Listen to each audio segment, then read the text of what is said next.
welcome to the British Motorcycling Group podcast. I'm your host, Ian Richardson, and you're listening to what is probably the best motorcycling podcast in the world. So today I'm thrilled to introduce Michael, who's joining us again, all the way from Vienna in Austria, not to be mistaken for Australia, which is, I'm sure Michael will tell us a little bit about that's quite a common occurrence, apparently. So Michael was supposed to be our first ever guest on the podcast, but quickly turned the tables on me and interviewed me instead, much to my surprise. So barring any more surprises, this time it really is Michael's turn. Right. Isn't it, Michael? Yes, it is. Don't pull anyone else out. So Michael, why don't you tell us a bit about you? Okay, I'm Michael. I was born in Morecambe in Lancashire, unlike Ian in Yorkshire. Oh, sorry then. I put that thing up and you liked it. Um, I moved out. I've been motorcycling since the mid 90s, so that's nearly 30 years. 30 years? Good God. Yeah, 30 years. I moved out to Austria in 2010. And the joke was in 2009, I did a trip to Italy with two friends, and we went through Austria. And if you'd have told me in 2009, when I was in Austria for the first ever time, that a year later I would be living in Austria, I would have laughed in your face. I'm 53 years old and getting on a bit. So motorcycling for me it's part of my life, and it's been a good part of my life for most of my adult life. Yeah. Wow. So you've been right. When you say 1990s, it seems like 3 years ago to me. Yeah, it's like the joke. I think I posted something on Facebook, and it was like, when we say in the 1970s, it's 20 years ago. When we Yeah, say it the feels like 1990s, it. it's 10, it's 5 years ago. Yeah. Yeah. I remember having a huge party for the millennium and everyone be counting down saying, any minute now the telly's going to blow up and the cars won't start tomorrow. Yeah, exactly. Central heating will go off and everything. Of course, nothing happened after spending billions of pounds at NASA and all over the Yeah. place. But yeah, that literally seems like yesterday. Yeah. So that time scale's there. When did you pass your test and where did you do that back home? And then I Yeah, mean, I did. I moved to London in 94, 95. Was part of my job in the Air Force. right, And the girl I was dating at the time, we moved to London together. She worked for Barclays Bank. I worked for the military. Um, and I needed something cheap and cheerful to get me backwards and forward to work. right, And did the CBT yeah, without breaking too many sweats. Back in the Because I did it a month before I was due to go to London, and I did it in Newcastle. I then moved to London, and I did a year on the CBT, and then I went off and sat my full test. yeah. And I did it in a week. Oh wow! Did you do like one of those Intense, yeah, Yeah. intense course. Oh, And the two guys I was doing it with were both policemen. Yeah. The first guy failed. I no. was the second guy to do the test. I went off to do my test, and then was I the second? No, my apologies. I was the first guy to do the test Right. because I passed. Um, and there's a funny story about how I did it, because when we left the test center, I did something really minor and thought, I failed. Um, I thought I'd not looked over my shoulder enough or whatever when we were coming out, checking the traffic, etc. Um, and I thought, yeah, stop this, let's go for a bike ride with the instructor following me. If Mhm. she catches me and she overtakes me, then, Um, So anyway, we did my test. She did actually overtake me at one point, which was normally a sign of failure, Right. but it was because my headset had failed and I couldn't hear what she was saying. Uh, So she pulled me over and told me, and I said, "Yeah, I can't hear you." So she right. told me what to do, which actually made my test harder because I had to go Hey, yeah. Remember it. all, yeah, I then had to go all the way round a full roundabout, Right. not do a quarter or a half of the round. I had to do the full roundabout Yeah. with her on my tail. Anyway, and it was also on a bike I'd never ridden before that morning. Yeah. Yeah. So, because my little Honda was having a little problem, uh, Right. and I had to borrow one from the That's sense. training school. Yeah. So, and then I came back, and they took the second guy, and the third guy kept asking me how, and I didn't. I was trying not to tell him Yeah. Yeah. because I didn't want to put pressure. Yeah. And eventually I cracked, and I said, "Yeah, I passed." Right. Um, then the other guy came back, and you could see on his face that he'd failed as well. So the RAF guy passes it, and the two policemen fail it. Yeah. And I'm sat there going, "I hope to heck I don't see these guys out on the street." Yeah. Yeah. Uh, It's you. yeah, we're going to give you a ticket just for being you. Yeah. Um, How dare you? so yeah, so I did my full test. I rode for about a month, and then I went to the Falkland Islands for 4 months. So yeah, so Wow. And what was that bike that you were riding when you first passed your test or on your CBT? Was it the same one? A Honda, did you say? yeah, the bike I was riding for the year before I did my full test was a Honda 125 TDC. So it's a two-cylinder 125. Yeah. No power, well, 12 horsepower, but Yeah. Yeah. It felt yeah. like no. And at that time it was what, 18 years old. So Right. it was a really good bike to actually learn on because if I dropped it, it didn't make a difference. Yeah. Not then. And also as well as occasionally having to fix it. Yeah. Because I did drop it once on the right side and I went straight through the side of the engine. So I had to go to a spares yard, get replacement For the part, make crankcase sure, cover and yeah, yeah. get the cover, take the old one off, check the oil, make sure there's no metal in it, put Yeah. it back, and the little thing just carried on going. Yeah. Great. Um, but for my test, I did it on a Yamaha SR125. So Was it purple, was it? Like maroon color. no, it was green, Oh. really dark green.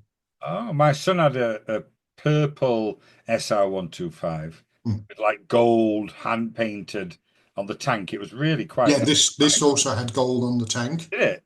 but it was green, not Oh, the wow. I don't think I've maroon. seen a green one. Yeah. Very nice bikes, actually.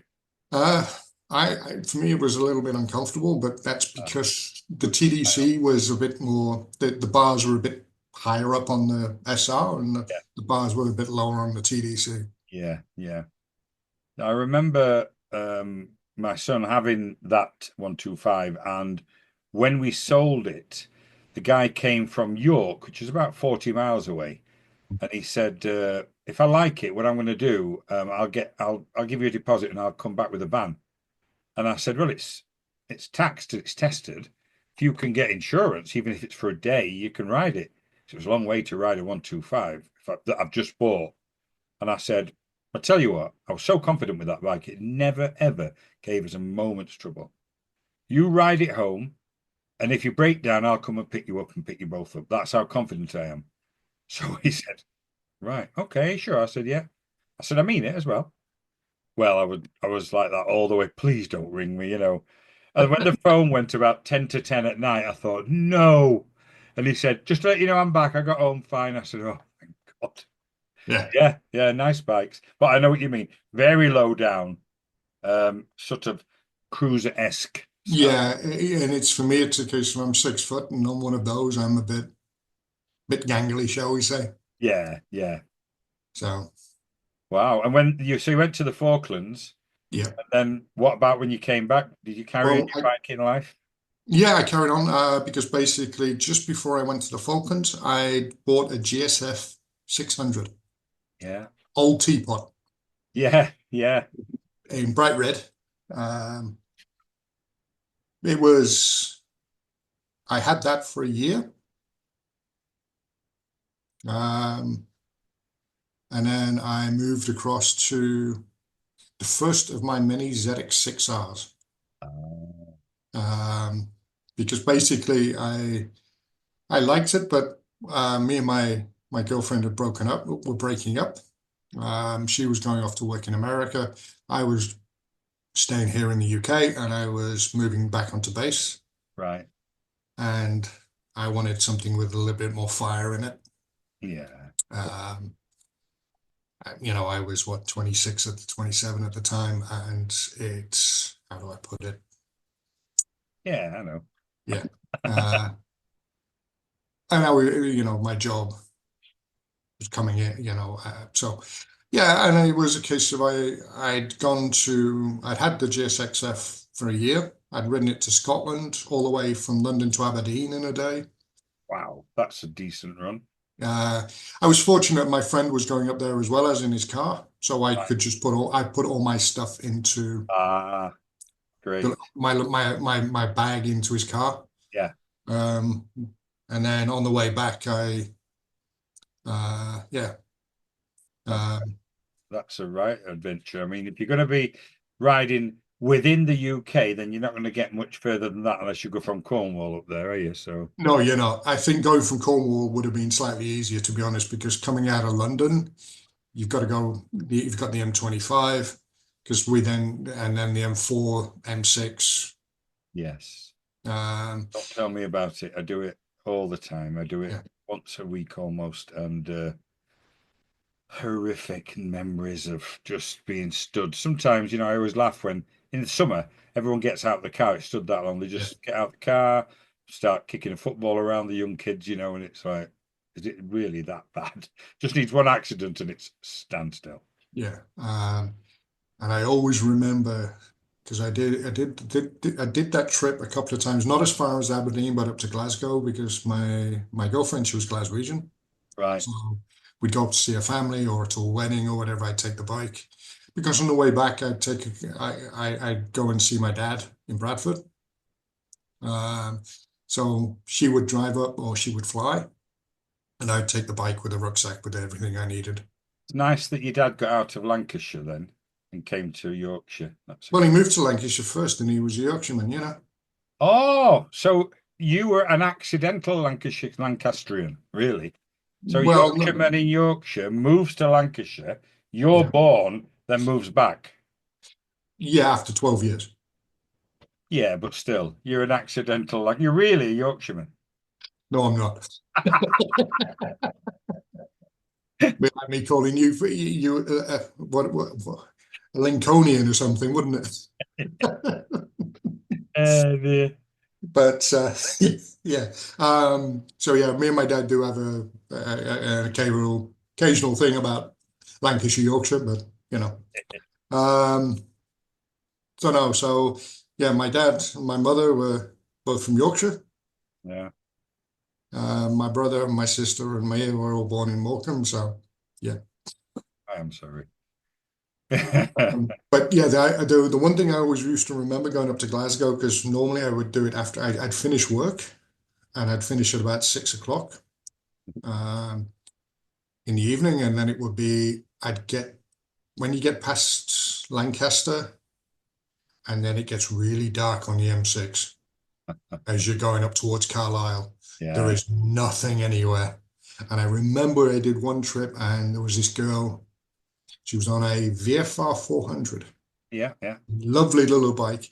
yeah. What she didn't know was her tail lights had gone out. Oh, And on the darkest, on mm, the really darks. So basically, I pulled her over and, you know, um, she was very apprehensive, shall we say. of course, yeah. Um, and basically, I told her what the problem was. Um, and I said, look, I'll follow you to the next petrol station. And we got there, and she didn't know how to change the bulbs. Yeah. So basically, for an hour, I just took the back Length. end of this sphere far apart just to change two bulbs. And we changed the bulbs. I showed her how to do it, and she was really happy. And she was going up to just somewhere just the other side of Carlisle. Right. And I was going on to Glasgow, so I provided escort up to that point to make sure the bulbs didn't go out, Yeah. Yeah. etc. And also to make her not feel so lonely because she'd said this is a really lonely because she worked 5 days a week in Lancaster, and then she would go back to her parents for 2 days. Right. Um, so yeah, so I didn't really we never exchanged numbers or anything. It was just one of these, Yeah. because I thought, my girlfriend finding out I've got a strange woman. No Uh, matter how innocent and what else, yeah, how much yeah, help you give it. yeah.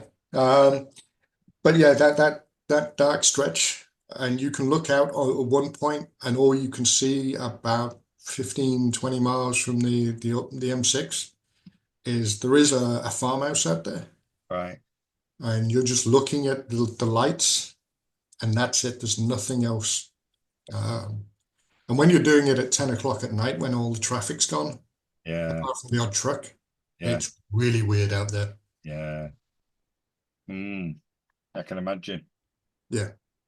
So what, when you had the, I know that those Kawasaki's were, you had a few, didn't you?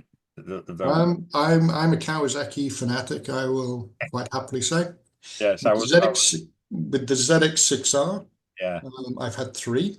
Wow. Um, I wrote one off at Cadwell Park, a brand new one. It got a 1,500 miles on the clock, and I wrote it off on the mountain at Cadwell Park. Oh dear. I launched it vertically. I went over the mountain, and I'd leaned too far back, so the bike went up like this, Oh, and then it dropped itself on the tail. Smashed all the rear subframe up. Spat me off, obviously. And I rolled away, and I came away with a broken wrist. very lucky by the sound of that. So off to Loughborough Hospital. Um, they casted my wrist, and that was it. Um, and a couple of days later, because thankfully it was a Kawasaki track day, and I had Kawasaki insurance, so they paid for. Wow. This is back in the mid to late 90s, so Yeah. 97, 98, I think it was. Lots of injuries around that time, but for other reasons. And I walked into the bike shop, dropped the old keys on the desk, and said, "Can I have another one, please?" What did you do with the old one? Oh no, they knew what I'd done with the old one Oh, did because they? they were the shop which was doing all the deals Oh, for this. Um, and he said, "Would you like?" And basically said, "We might have a problem because we might not be able to get you one in silver right. because mine was it was in silver." And I said, "Well, I would like it in silver, but if you can't, but I still want, Yeah. I still want one." They did try and sell me up to a ZX7, um, which, thinking about it now, maybe I should have done because the ZX7R with its with its legendary front end, super stable. But I said no, I want to stick with the ZX6. I'm more than happy. It did 100 brake horsepower. It was quick enough. Yeah. Uh, so yeah, so I had two of those until I was involved in a severe crash in 2000, end of 2000. I got hit by a white van in the middle at 9 o'clock in the morning, going past the school. I was doing 15 miles an hour because I was more paying attention to the kids. Yes. The van hit me and drove off. No. Um, um, Funny story there. The little old lady came out, and in true English British tradition, she came out and she asked me if I would like a cup of tea while I was waiting for the ambulance. I thankfully I politely said no, put my shoulder back in on a lamppost because I've already dislocated that shoulder, and rode to the hospital because Oh, it was quicker for me to do that than it was to wait for the ambulance. yeah. Got to the hospital. They said, yeah, you've dislocated, but you've put it back in, so there's not a problem. They x-rayed it, etc., etc. When my mate came to take the bike away, the bike was literally this is the front wheel, this is the back wheel. The rear chassis was all bent. Um, Yeah. so yeah, so that was a bad day at the office.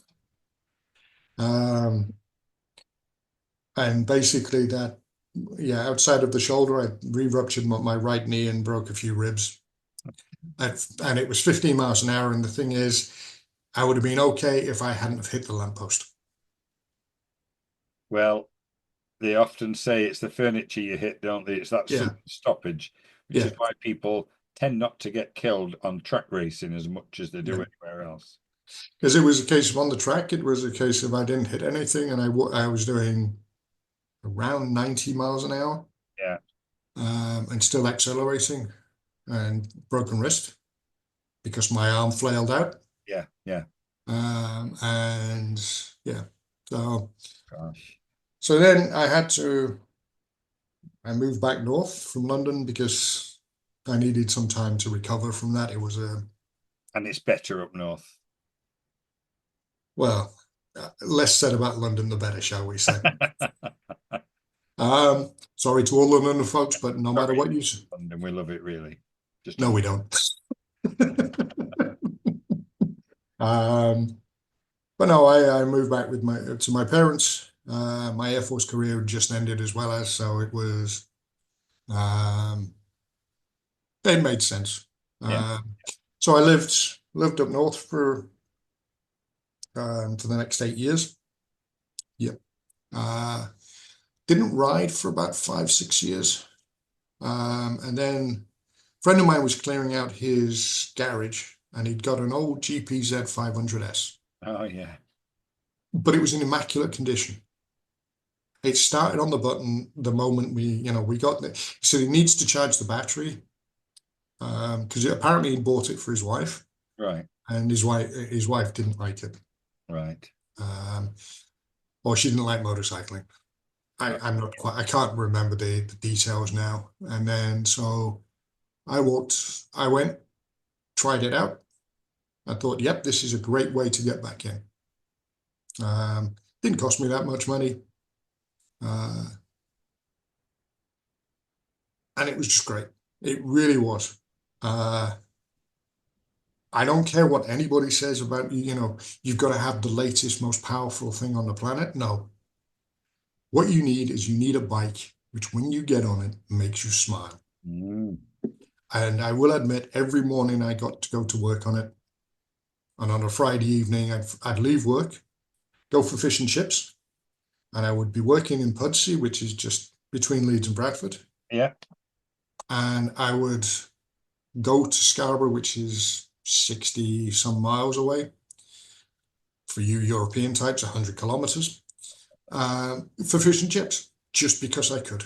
yeah, that's it. How many times have we done that? Oh, jeez. I even went to Morecambe once the other way. The other way. Because I went past home and I was going, and instead of turning up to go home, I just carried on going. Um, and it was a really good way to get back in. I started riding more around Yorkshire, etc. Um, going up to Sherburn and Elmet, which everybody knows is with the biker cafe up there, Yeah. or biker pub. Um, I remember going up there with a couple of guys on faster things than what I was going on. Mm. And one of the guys had just done his test and he was riding a TT 600. Down the straight, he murdered me, but in the corners, I murdered him. Yeah, that's the thing, isn't it? Yeah. I uh I think there'd be very few people, certainly in the north or Midlands of the UK, that not have heard of Sherburn in Elmet. Yeah. Oh, it's one of those places that's within an hour or an hour and a half of almost everywhere in the Yeah. sort of Northern Midlands. Yeah, and going the other way, you would go across the Devil's Bridge, Yeah, uh, which to me was always the gateway to the Lake District. yeah, yeah. Because I'd always, if I was going up to the lakes, I'd always stop at the Devil's Bridge. And on a Sunday, a warm summer's day, it was just wall to wall motorcycling. Yeah, yeah, Uh, absolutely. Mixed in with a few people with blue lights on their heads. So how long did you have that bike? Was your intro I had that back into it? for, yeah, I had that until beginning of, no, it was the middle of 2008 when, excuse the expression, but two scrotes decided that they would want it rather than me. Oh no. Where was Um, that? Where did you lose that from? that was in Bradford, um, just outside where I lived.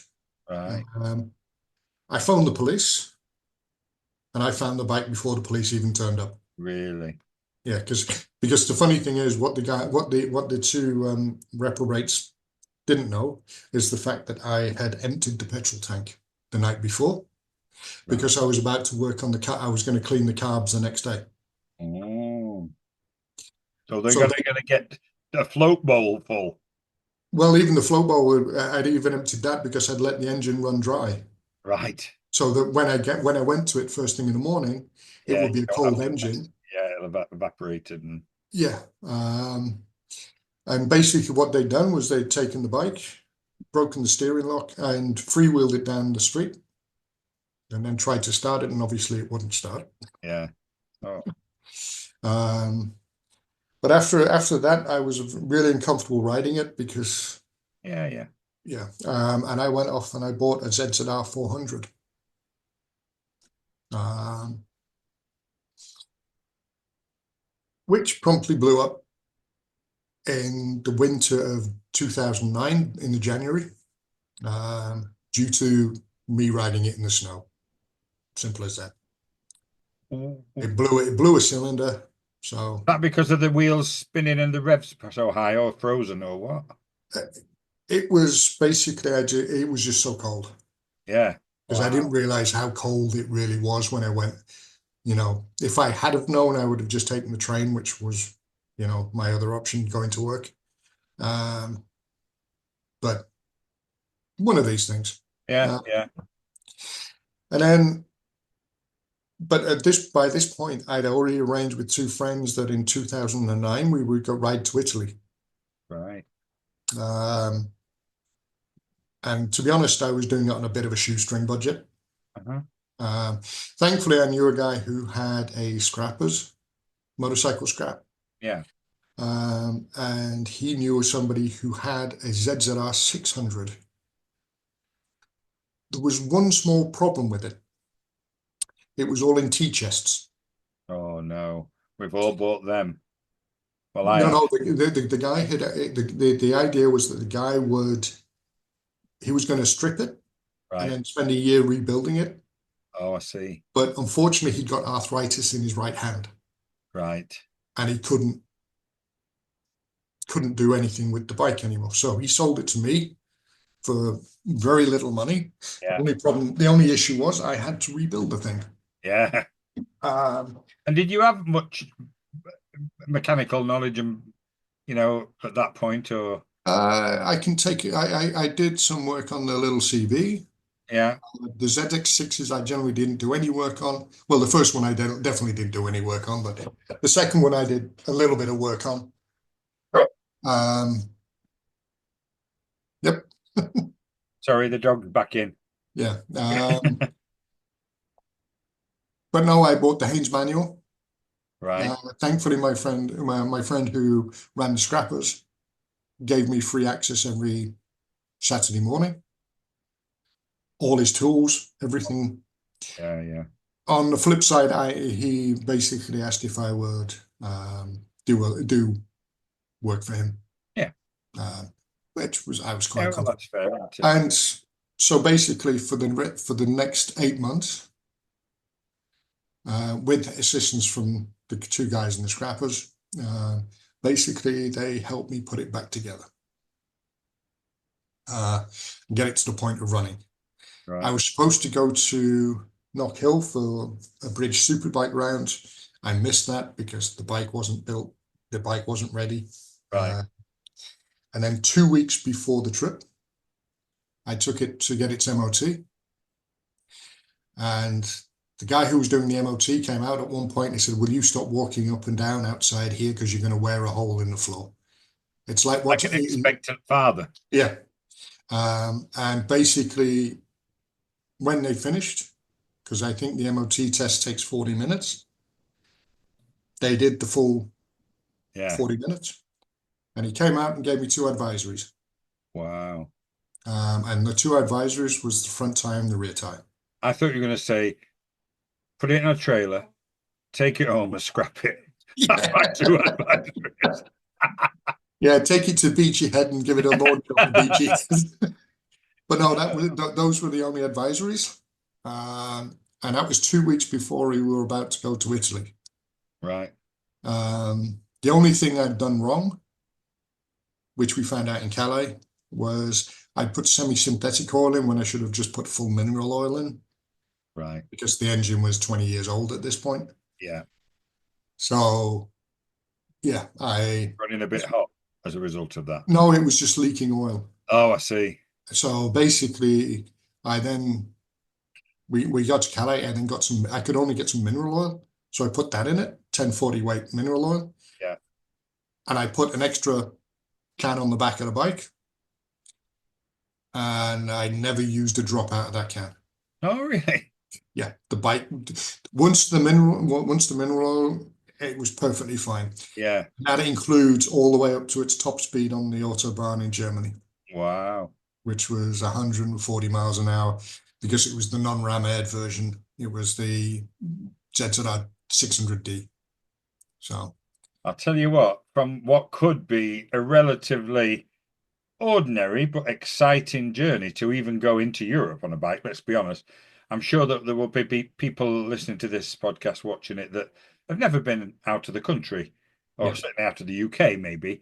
Um, Not that there's anything wrong with that. One of the things I love about this podcast is that it's not just for people that have done miraculous, crazy, long, stunty journeys everywhere, but just normal things. But yeah, doing it on a bike that you found that you bought for, relatively low money in tea chests and built it up in a scrapyard, then riding it there and finding not only did it pass its test with a couple of advisories, but then, apart from changing the oil, chopping the oil up, it had done, riding so well all the way onto the Autobahn and finding yourself there and further.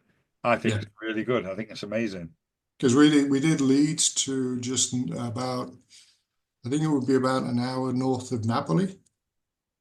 Um, we did the Autobahn through Germany because Germany's so big you can't really do much else. Yeah. And then when we hit Austria, we went the back roads to Zell Yeah. then over the Grossglockner, which is the high alpine road in Austria, one of the highest high alpine roads. Did it Uh, manage that okay? No, no issues with did not air or miss, no, did not miss a beat. wow. Um, the great thing was the group, the three bikes couldn't have been any more different if you'd have tried. We had one of the guys was on a GS 1200 Yeah. with everything bolted on. Yeah. Um, one of the other guys was on a Cagiva 650 Raptor Oh yeah. with everything bungeed on. Oh really? And there was me with some soft luggage and a roll bag on a scrap heap challenge. Wow. Wow, that's amazing. Yeah. So yeah. What were the So guys you went with, Michael? Were the people that you'd ridden with in the UK, or you just well, yeah. Frankie had only just done his testing in February. Matt had been riding a bit longer than that, and he was, but he'd never been out of Europe, out of UK. right?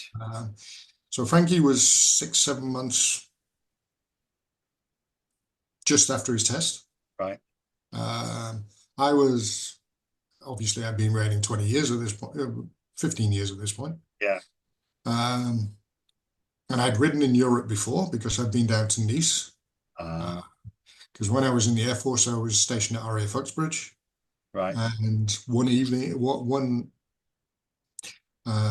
of my 4 days off, a friend of mine, he said his mates are going down to Nice. Would I like to join them? Uh, and I said, yeah, what's the damage? He says, well, the hotel's already paid for. You've just got to pay for the hotel and the ferry because those are the bits you've got to pay for. Right. And he said, after that, all done. So Right. basically, I literally packed a rucksack and my credit card. Yeah.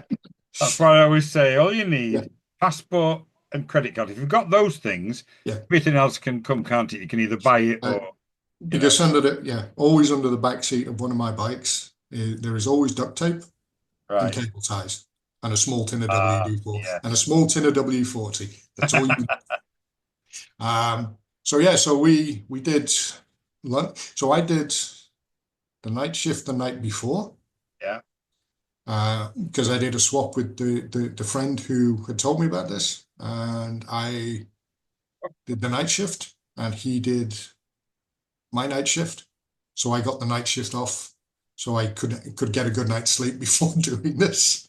And there was these nine bikes just turned up outside our area for Uxbridge. Oh, Me no. rolling out at, I think Mate. it was 5:30 in the morning, and we got to Nice about 7 o'clock in the evening. Oh, wow. Yeah, we weren't. Strictly within the legal limits. Well, let's put it this way: the slowest bike in the group was, if I remember, was a Pan-European, Right. and all the other guys were wearing just rucksacks, and all the bikes were, there was an R1, there were all sorts of bikes, and there was this, and it was great. It was Yeah. completely nuts. Um, so yeah, and then so yeah, so so I'd ridden with these guys. So you've got a newbie rider, you've got a guy who's got a few years, and then you've got me. Yeah. Um, and it was just, we did a mix of camping in the hotels, and Frankie's family, extended family who we'd not seen, never met before. Um, we stayed with them for a couple of nights and Oh, then came back. So unfortunately, my ZZR was killed by the French, because I went over a gate which came through the floor, yeah. Yeah. and it punched the underside of my exhaust, which punched into the engine, which Oh, fractured oh, wow. and no matter what I could do, I could not get it. I could not fix it. No, I bet. And the French, He's driving insane. Sorry. Sorry, I'm letting Rocky out of this podcast because he's desperate to go out and I don't want to interrupt you. So sorry about that. no, it's fine. Um, so yeah, so she leaked oil, emptied all the oil out. Nothing I could do about it. No. But no matter what, no matter where this goes, all I will say is this: it doesn't matter what you're riding, just go do it. Whether it's a 125, whatever. My brother rode from Bradford to Greece on 50 cc's. Really? Yeah, Wow. That's the type of thing I love to hear about. Like you with the scrap bin challenge, yeah, as you called it, that type of thing is amazing. And things like that. 50 cc's. I mean, I'm not going to say we can all do it, and I'm really amazed by anyone that has the fortune, the time, the money, the get up and go, the confidence to do any long riding. But I guess the added complications and challenge of doing it on something either small or inappropriate in some way yeah. is great, isn't it?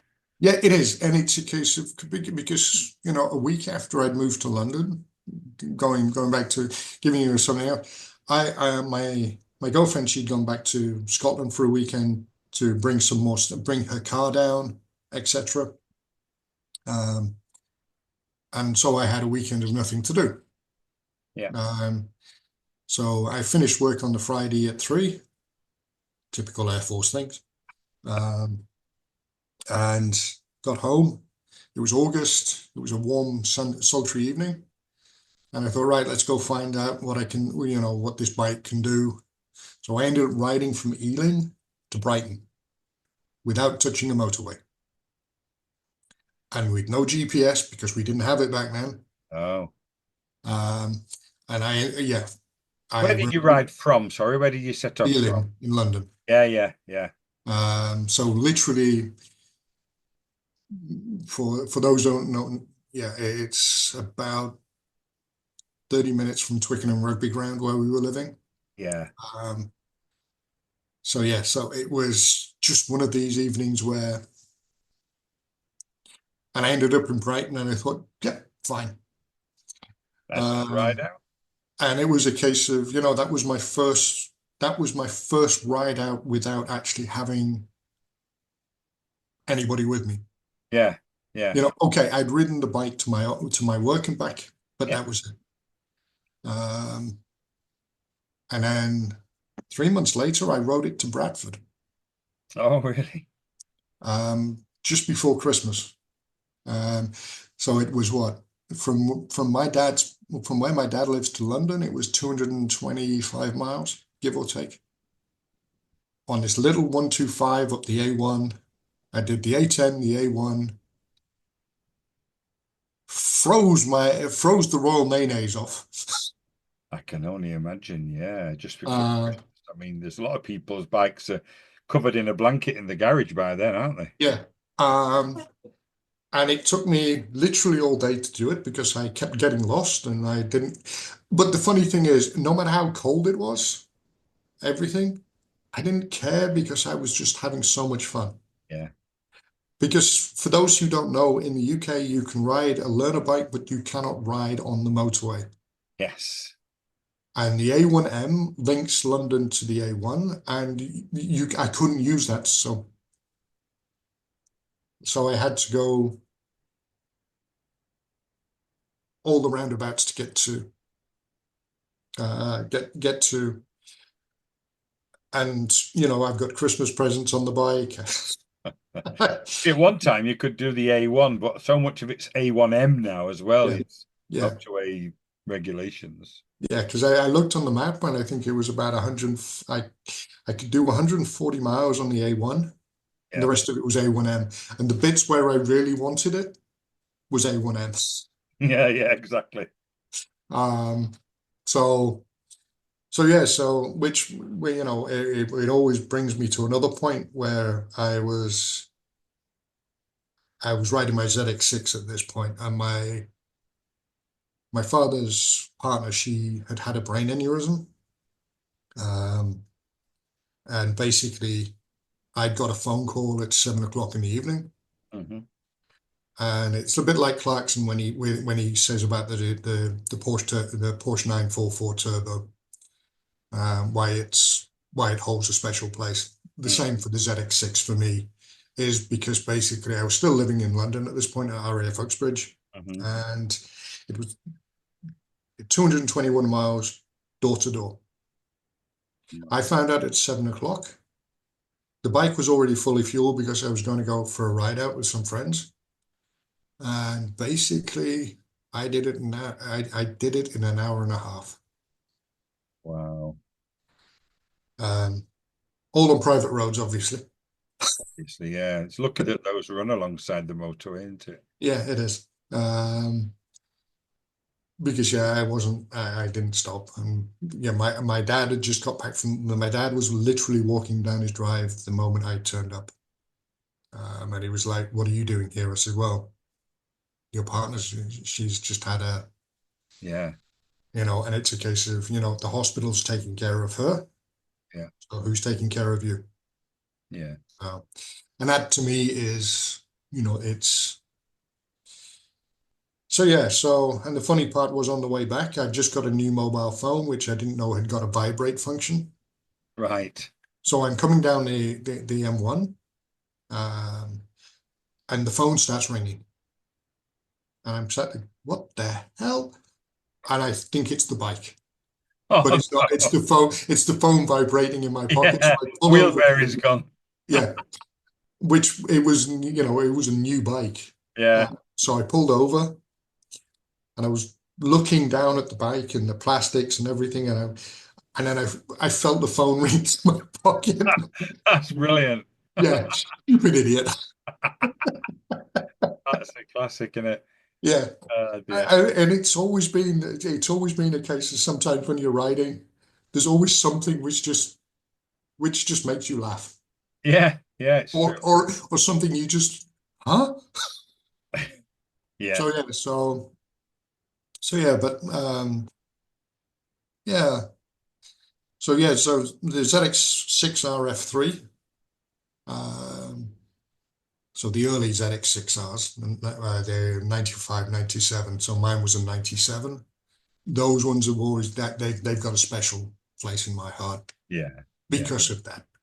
yeah, Um, so yeah, and I also think that's why it cemented me as a Kawasaki fan yeah, over any other make.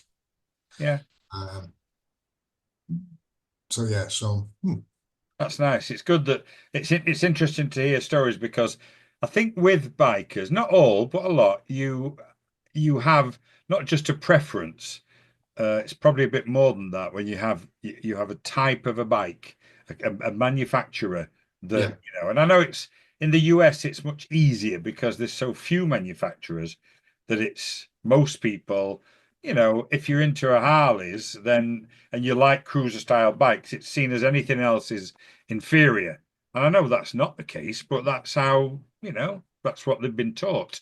yeah, They're that's the original. And I often hear American friends say things like, come on, then. American friends say things like, well, it was everything else that's a cruiser that's not a Harley is a copy of a Harley. And I'm like, well, okay. You know, I think that it's a bit like saying every there can only be one pickup, and whoever makes it first, everything else yeah, is a copy.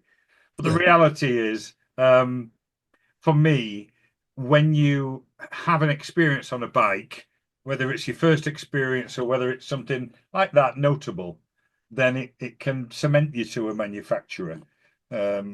I think, yeah. Because basically, it always questioned me whether I would be able to, if it had been a CBR 600, a Yamaha R6, or a GSX R6, it yeah, would have probably.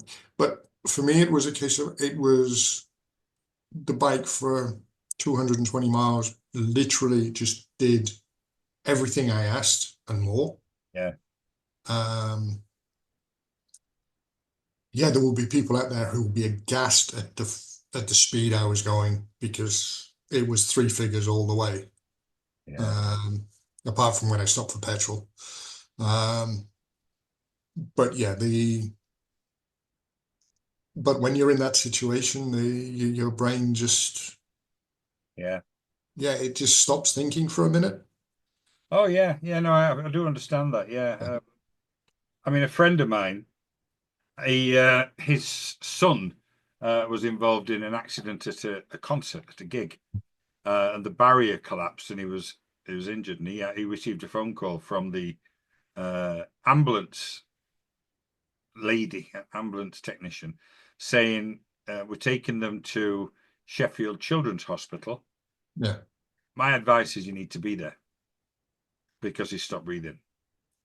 So uh, my friend got in his car, not a bike, but nevertheless talking about putting everything to one side and drove 23 miles mm, and was there before the ambulance, which was coming from within the same city, yeah, and literally went through every red light just so fast.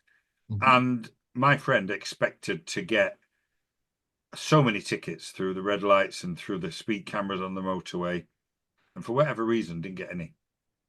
Uh, yeah, it was just astonishing, really.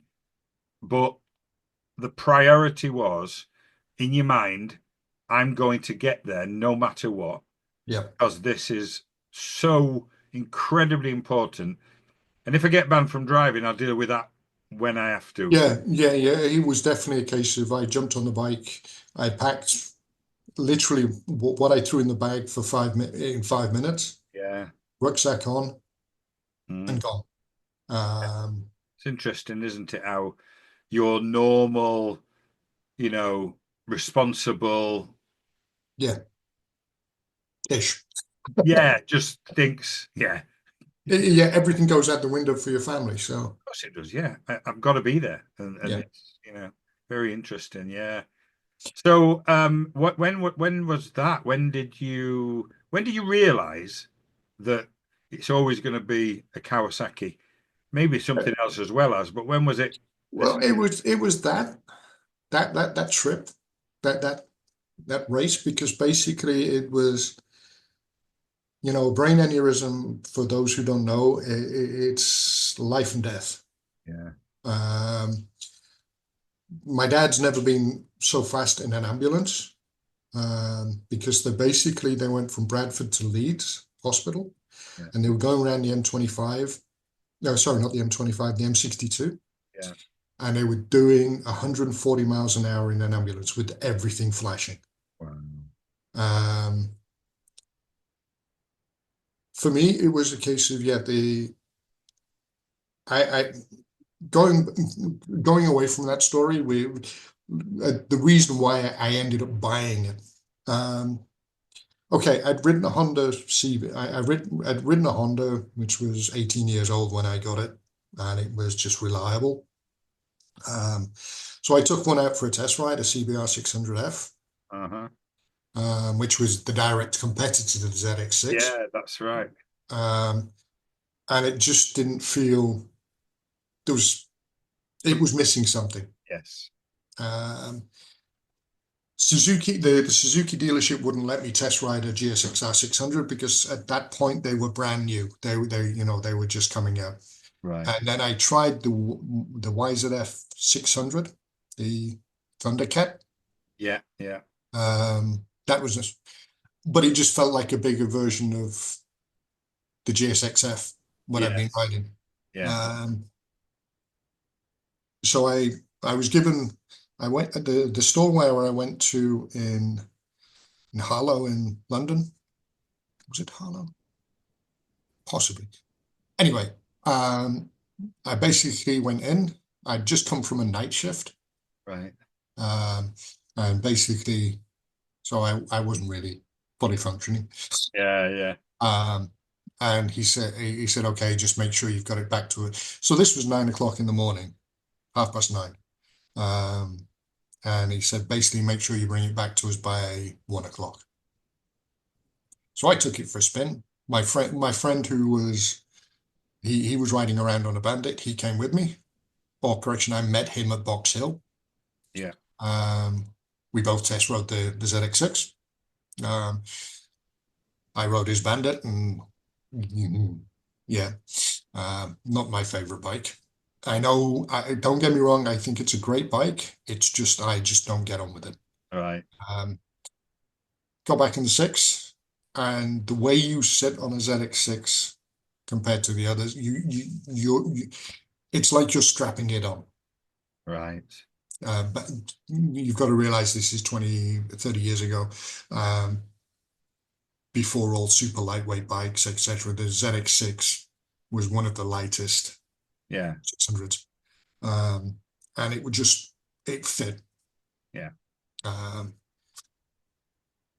yes, it did have some problems. It didn't it was prone to carb icing, but there was a way around dealing with that. So I figured that out. Um, and then I had two accidents, stopped, went back to a Kawasaki with the GPZ. Um, and I wasn't actually looking at the make and model. It was just a case of it had two wheels and an engine in between, and it wasn't a 125. Mm-hmm. Um, and then moving across to the ZZRs. So that's a ZZR 400, then a ZZR 600. When I moved to Austria, I moved to Triumph, to a Sprint RS 955. Beautiful engine. Yeah. Can't fault that bike at all. A triple. Yeah. Yeah, beautiful. That's the same engine, I guess, as my Triumph Thunderbird 900 triple, or a derivative of. It's a derivative of the Yeah, engine. Yeah. higher. Um, I mean, I think a bit higher tune, of course. yeah. And I rode that to England and back the same year I bought it. Right. Then after 4 years, I then moved to my current machine, which is a ZX12R. So for those of you who don't know, that is the daddy bike from the 2000s. It was Kawasaki's answer to the Hayabusa, and they both, yeah, both ridiculously fast machines. Yeah. Or as somebody said, my midlife crisis. And I'm not going to deny it. Because basically I test rode it. I test rode the Z1000SX, but ended up on the ZX12 because I took that for a test ride afterwards. And you can And see that just clicked as well as. Yeah. I think. Oh, sorry. I think it's a case of I always hated it when you go to a shop and they don't let you test ride. Yeah, me too. Not happening. Not buying anything I can't ride. Yeah. So I would quite happily say I'm firmly in Kawasaki's playbook. Sounds like it. Yeah. And my next bike next year will be a second bike because I've realized that riding the ZX12 through Vienna is not exactly ideal, especially in some of the summers we get here. So I'm going to go for a late 70s, early 80s old school bike. Will it be a Kawasaki? I'm hoping so. I'm looking at a Z650. Ah, okay. Something which doesn't have, I don't need the power. No. I don't need any of that, and I need something that's fairly maneuverable. But I've also got there's a partial thing about it. It's the guy who ran the Scrappers, he used to ride one, and it looked immaculate.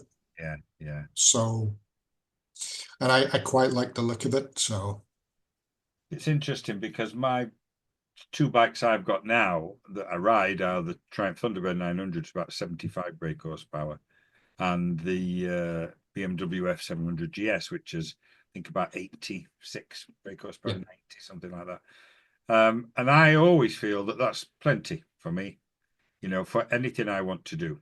Until I went for a ride with three friends, one on a Hayabusa, one on a Blackbird, and one on your bike.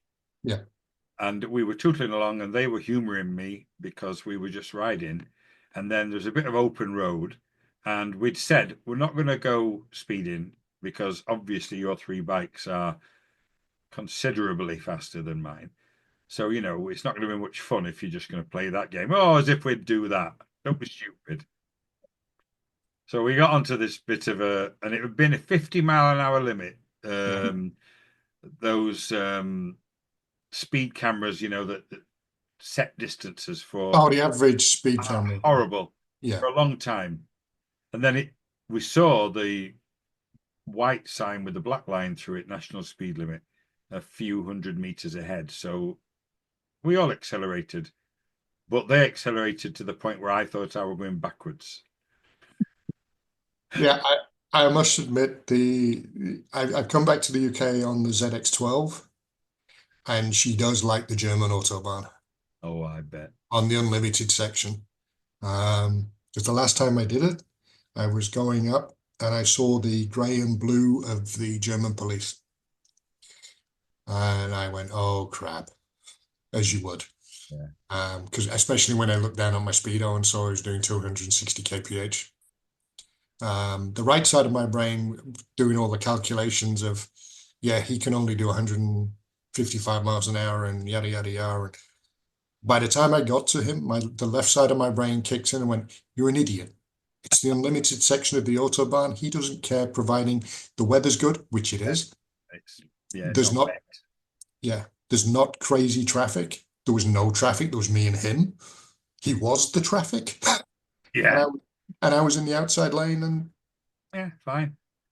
and the funny thing is about riding in Germany on the Autobahn, the rule, there are places where you have to follow the limits. Yes, yeah, of course, Um, yeah.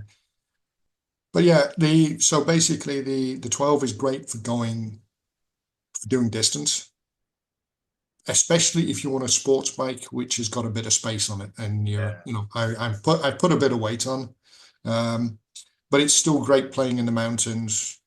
that won't care that you've put a bit of weight on. No, it doesn't. It'll soon deal with that. Yeah. And it's a case of, riding in Austria. The police are a little bit harsh, but they are fair. They are fair with it, though. That's the difference. All Uh, right. so basically, if you are caught speeding, etc., they will have a conversation with you. Um, and you can pay the fine at the side of the road, which generally, if you do, you get your fine cut in half. Oh, okay. Providing it's not you're not doing something stupid. Yeah, So yeah, basically, if you're 5, 6, 10 kilometers over the limit, that's what you're going to get. that's fair enough. They give you the receipts and everything, so there's no Yeah, yeah. shenanigans, shall we say? Um, Shenanigans. yeah, but also as well as it's a case of I rode to the Grossglockner a few years ago to do a bike ride over the Grossglockner, and it was so good. Such a you know I'd not really slept properly the night before, but just the act of getting on the bike and riding over Yeah. was such a wonderful thing because I'd not ridden it since 2009 with my two other friends when we went to Italy. Uh, Yes. so yeah, so you and I used to use it to go to work, which was 20 minutes away, which is ridiculous. It's like taking a Lamborghini to the shops. Yeah. It's funny. Uh, I was going to ask you because I know that we're friends and we've spoken lots of times, and you've mentioned about the last time we spoke about going to the coast to the beach, and you said, "Oh, it's about 5.5 hours away yeah. in Croatia, is it? I think." Slovenia, Croatia. Slovenia. It's Yeah. either, Yeah.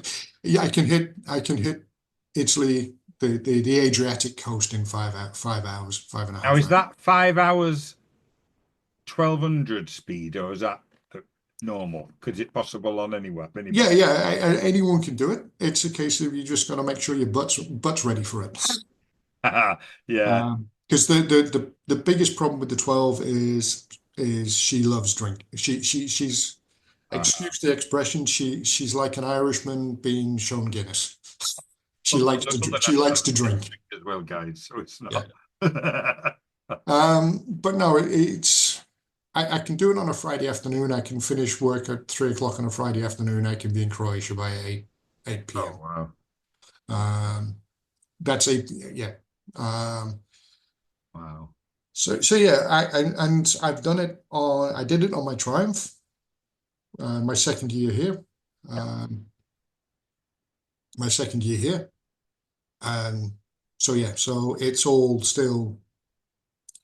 And it's wonderful to do it. It's a case of yes, it's on the Autobahn, which is deathly boring, Yeah. but it's on the other side of it. It's a case of you're riding a different, even though it's the Autobahn or the Autostrada or whatever you want to call it, you're riding in a different country, Yes. Yeah. and that's what makes it a little bit special. Yeah. Yeah. That's interesting. I'm gonna touch on, you know, other countries that you might have ridden in and what your experiences have been of them actually. Well, oh God, I've ridden across Europe, so from France, Belgium, Holland, Germany, Austria, obviously. Yeah. In my previous job, I also used to look after an office in Bratislava, which is in Slovakia, which is 80 kilometers away. Right. And I would take the bike, and it would be First couple of times was interesting. Yeah. Um, but my last bike trip I did from Vienna to Nauders in Tyrol, which is 3/4 away across Austria. Mm. And then I rode the Stelvio Pass. And on a ZX12, the Stelvio is not a fun place to be. Oh, I'm going to say interesting. Yeah. Um, yeah, it's also, as well as you've got all the Germans and the Dutch bringing their GS out for its yearly outing. Uh, With the but yeah, beige yeah, numbers. the beige and black brigade, yeah. But yeah, going up, it was funny because there was a couple of guys going up on 250s and on 250 off, off-road bikes, Right. and they were just hooning up. Yeah. And I was just taking my time, just mellowly. And then I came down the other side into Switzerland, um, and then you go through Switzerland into Liechtenstein. Liechtenstein, I could have just sat on the Swiss Autobahn and come back into Austria that way, but I thought, Liechtenstein is in the way. Hmm. Um, might never get to do it again, so let's do it. Um, and then I stayed overnight just outside Bregenz, which is the other end of Austria, literally the other end of Austria, on, Right. on Lake Constance. And the next morning, I rode up to Germany to a technical museum at Speyer. Um, and then the other issue was I'd chosen the hottest week of the year last year to do it. Hmm. So it was 35, 36, 37 degrees. Um, and the German Autobahn, there's no real shade or way you can hide. No. Um, so basically on my way back, because I was really feeling the heat, I decided on doing it overnight. So I left at 8 p.m. in the evening and I got home about 4 a.m. Um, Right through the midnight hour and that nodding. Did you have any of the no, nodding because I'd been sensible. I'd slept as during the much as day? I could during the day in the hotel. Yeah. Um, and it was wonderful because there was no traffic and it was an average of 22 degrees, which Oh, for that's on a perfect. motorbike is perfect. Yeah. Um, so yeah, so riding in France is, I didn't really get to experience much apart from the French Autobahn. Hmm. Um, the Stelvio Pass, it's good, but it's not great. Right. Um, But I went down into Bolzano, which is the other side of the Stelvio Pass. I did that a couple of years before. Um, and then I went up again over down to Lake Garda um, on one of these high alpine passes. And Yeah. it would have been better if I had have been on something like a GS. Yes. Yeah. Well. Because, a ZX12 up and doing, going up there was a bit fun. And then, yeah, it's always a different experience. It, I don't know how to explain it. It's like the air tastes different. It's Yeah. because one thing I explain to people about driving a car versus a motorcycle is, in a car you're limited by your letterbox, Yeah. which is the frame of the front windscreen. Mm. That's you know, so you're watching the movie. On a motorcycle, especially in summer, you've got the lid cracked a bit, so you're getting some air, you're feeling it, and it's a case of you are the movie. Yeah. Um, You're because in you're it, aren't feeling you? You're just you're feeling the wind hitting you, yeah. and that's it. It's a case of, yeah, it's one of these things once you've experienced it, motorcycling is, once you've experienced it, it's gonna, you're either in it for life or you're, Scared to death, and I'm not doing that again. yeah, Yeah, it's interesting, isn't it? But yeah, most people, I think, it's that mixture of freedom, uh, inclusion, as you say, you actually feel like you're in it rather than watching it through a air yeah. conditioned bubble. and maybe a little bit of that. Even if you don't have to be doing 100 miles an hour to feel the adrenaline of, you know, uh, having been so, I guess, exposed and yet in control. Yeah, I think the word for it would be something like trepidation. Yes, yeah, yeah, Uh, because it doesn't matter as you said, it's a case of it doesn't matter whether it's a 50 through a Triumph Rocket 2.3 liter. yeah. They will affect each other, everybody, maybe a little differently, obviously, when you start getting to sports bikes and things like that, but Hmm. because of the speed thing. But I think the right word you use there is freedom. Yeah, On a motorbike, if freedom is you're breaking your ties with the rat race.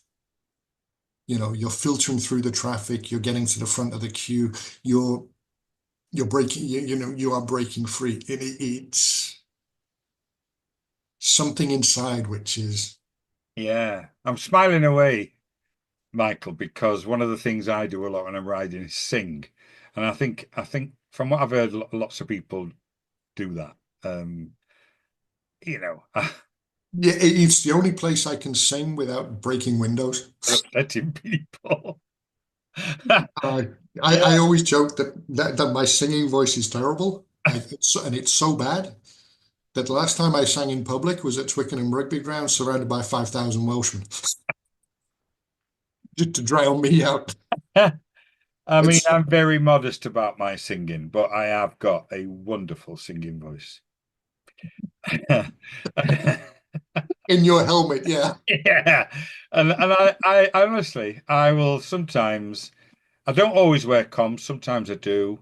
But without it, even just don't have to be listening to anyone else. I'm just off. I get a song in my head. Don't know all the words. It'll be like I might know three words, but I know the tune, and I'll Yeah. just keep intersecting them into somewhere inside it. Or you And, or you or you'll do what I do and just make up the words as you go along. yeah, yeah, exactly. Because I must admit I do listen to music on my bikes when I'm doing a long trips. Yeah, yeah. Um, but I don't have comms. No. Simply because when I go for a ride, I like to be in the ride. Yeah, yeah, yeah, yeah. Um, I can be in a group of 20 people, but On my own. yeah. Yeah. Um, when I first moved to Austria, I joined a group called the Rusty Beards. The rusty Because, beards yeah. or the ginger.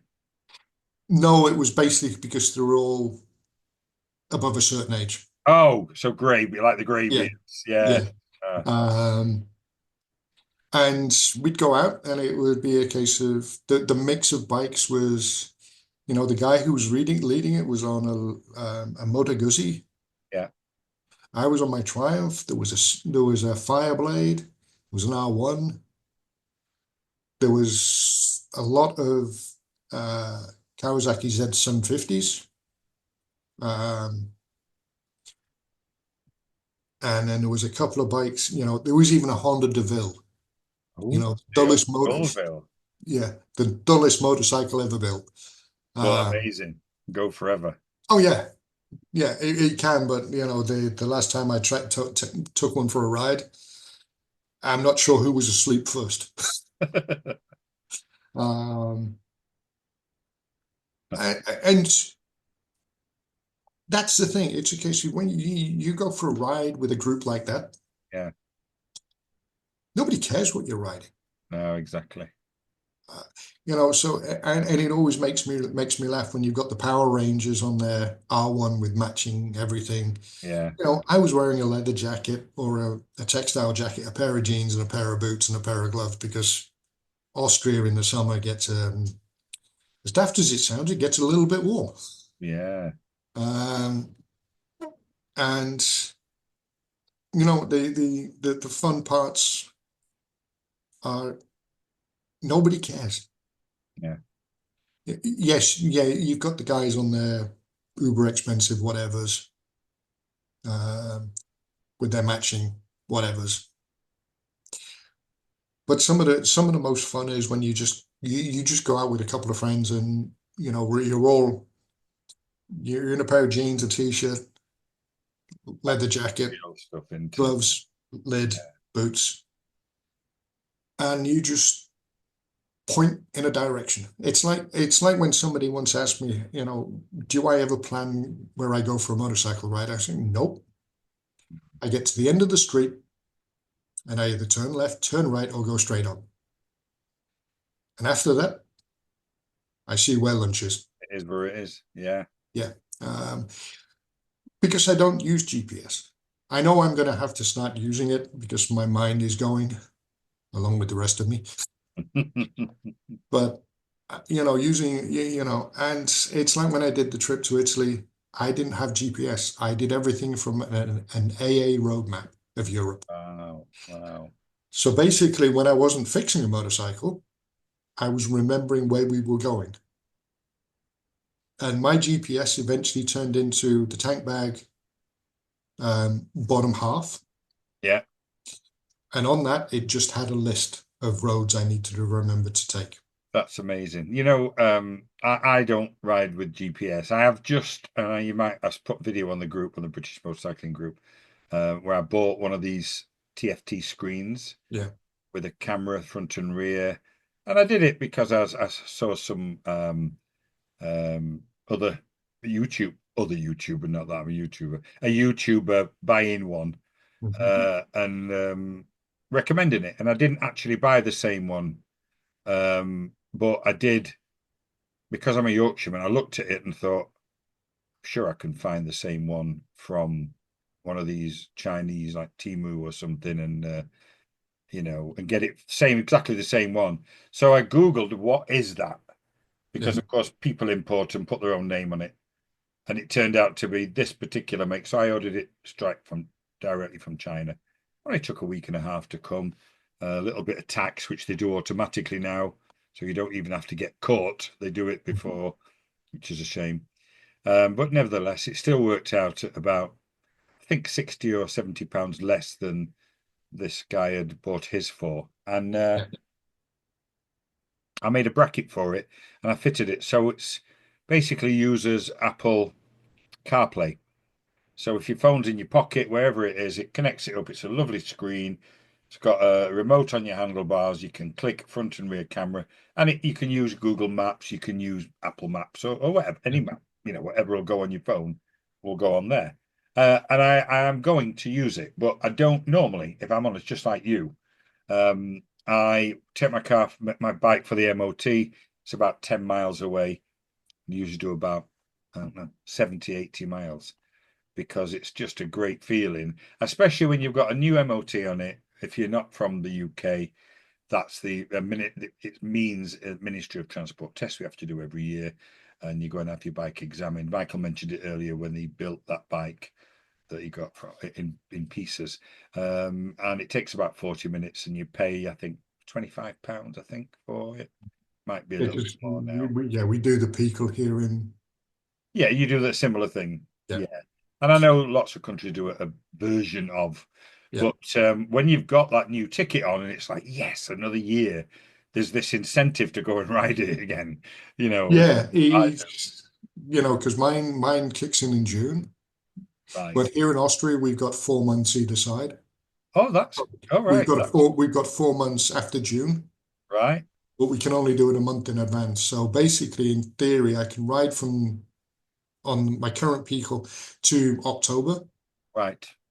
Um, so yeah, which is I think it's a better system than the MOT in the Yeah. UK We can do it because 1 month before, but not yeah, 1 minute after. yeah. Um, and it's because you're not stressing. You're Yes. not stressing that you can't get it booked in at your mechanics or whatever. Yeah. Um, but yeah, so I've forgotten where we were talking. Well, you're talking about you would normally, like, for example, when you did the Italy, you just had Yeah, a map on the bottom of your tank yeah, bag. You didn't use a GPS. yeah. Yeah, Because for me, it was okay because the guy with the GS, Matt, he had Tom obvious. Tom on Of course it would. on his BMW, so Obviously, yeah. He had all the toys. Yeah. Uh, and yeah, and it's like, I think there is something special about you go for a bike ride and you've got no map, you've got no electronic aids. Yeah, everybody's got a phone nowadays which can get them out of trouble, etc. You know, you just plug it in what you need. But there is something special about just going somewhere. And the first time I rode to England, my dad's girlfriend, she turned around to me and she was like, um, they'd come over for a couple of days. And she was asking, so how are you going to get back to the UK?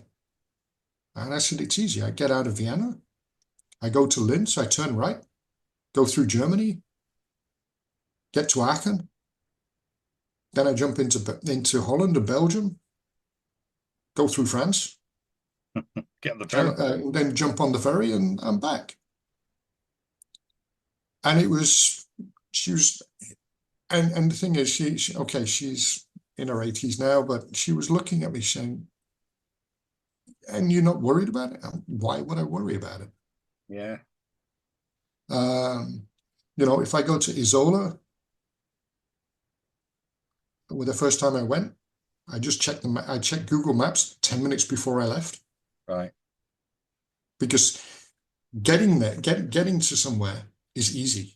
The hardest part is doing the minutia, the fine detail when you get to the other end Yes. and you're trying to find where you. That's the only time you have. That's the only time there's an issue.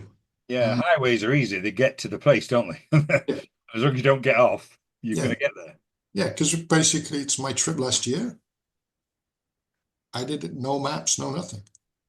That's good. Um, the only time I actually had to pull out my phone to find somewhere was the second hotel that I stayed in, because it was about 20, 30 minutes outside of Briganz. Right. And it had been 38 degrees all day, which was funny because when I left Nauders, it was 14 degrees. Um, and yeah, so it was 38 degrees. And when, you know, and my brain had lost track of where we were. And it was like, okay, where am I going? Just check the phone, job done.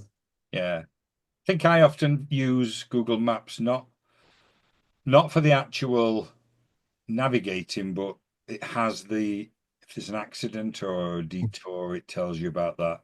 But you don't have to use it live. You can look ahead and find out, has there Yeah, been anything? Of course, yeah, it could happen during your journey, but yeah. just give you an Because idea. Yeah, because for me, it's a case of if I do a tour, I get up when I'm having breakfast, because I'm not the best person first thing in the morning. I will sit, look at the map just to re, just to remember where I'm going. Yeah, yeah, yeah. You know, it's a case of, it's funny because talking about this, I'm already mapped because in 2, 3 years' time, I'm going up to the North Cape, right top of Norway, and I'm doing a 4 week trip. So I'm going from Vienna to Warsaw, Warsaw to um, capital of Lithuania. I've forgotten what it's called. Is it Vilnius. Riga? No, Vilnius, then to Riga, Vilnius. then to Tallinn, Yeah, yeah. then to Helsinki, Oh, wow. then follow the road round from Helsinki. But instead of just cutting straight across Finland, I'm Yeah. going to follow the Baltic coast Oh, beautiful. up to the North Cape. And then What the other time of one, year are you doing this, Michael? I'm doing this the last 2 weeks of June, first 2 weeks in July. Good choice. I thought you were Uh, going to tell me November, December. well, technically, I did think of February, Really? but I couldn't find a bike white enough for that time of year. You need Um, yeah, yeah. Ooh. yeah. Oh, that's great. And then on the way back, I will come back down the Swedish side of the Yeah. Baltic to Stockholm, across to Copenhagen, Hamburg, Berlin, Yeah, back to yeah, Vienna. back into Austria that way. So a Yeah. big loop. Yeah. And how It's, how far is that roughly the distance you covered, do you know? I think I've got it marked down as about 8,000 kilometers. Wow, that's going to be a right adventure. And this is also the reason for next year why I want to buy something like this Z650. Hmm. And because I don't want to do it on my ZX12. Yeah, yeah. I want to do it on a bike which is old school and I can fix at the side of the Fixable. road. Yeah, And something that, yes, I know it'll do 120 miles an hour, 200 kph, yeah. but also it's a bike where you can sit, lean back and just Yes. chill out. It's my belated 50th birthday trip to myself. It's amazing. You know, it reminds me of similar reasons, I think, why you may, if you look back at our podcasts, I think our second or third podcast, um, the two Irish guys who rode and now at the moment are in, where are they? Next to Turkey. Georgia, no, not Georgia, the other one. Oh, gosh. You've got Georgia at the top, Yeah, a bit just further. above. It's got the closed Georgia and, oh, gosh. Kazakhstan, Anyway, where, sorry? Kazakhstan. No, up going other way, more European. That Uh, would be Romania or no, other side, Black Sea. Oh, okay. well, we said we won't forget names, but we forgot We places yep, instead. we've forgotten our maps. Anyway, they specifically chose old style bikes because they were fixable. If Yeah, anything happened, we were specifically talking about how new bike, and I mean we deride the GS, but I had a GS 1200, fantastic bike, mhm, but sensors, and if anything goes wrong, unless you can plug it in or you've got those sensors to put it all right. Talking to a friend of mine whose bike broke down because the ABS sensor went on the front wheel. yeah, It couldn't move the bike. yeah. It couldn't. And also as well as if you cannot fix the bike with what's in the manufacturer's tool bag Yeah, under the seat, especially when you're thinking of 8,000 kilometers. yeah, Because when I retire, the first April, I'm going to ride around America. I want to ride around America. yeah, yeah, So I need to know what I need. So that basically gives me 10 years to figure out what I need to know and what I don't need to know. yeah, yeah. You've got to be able to fix it, or at least have a fighting chance. Yeah. And so Uh, they did that for the same reason as you are. yeah.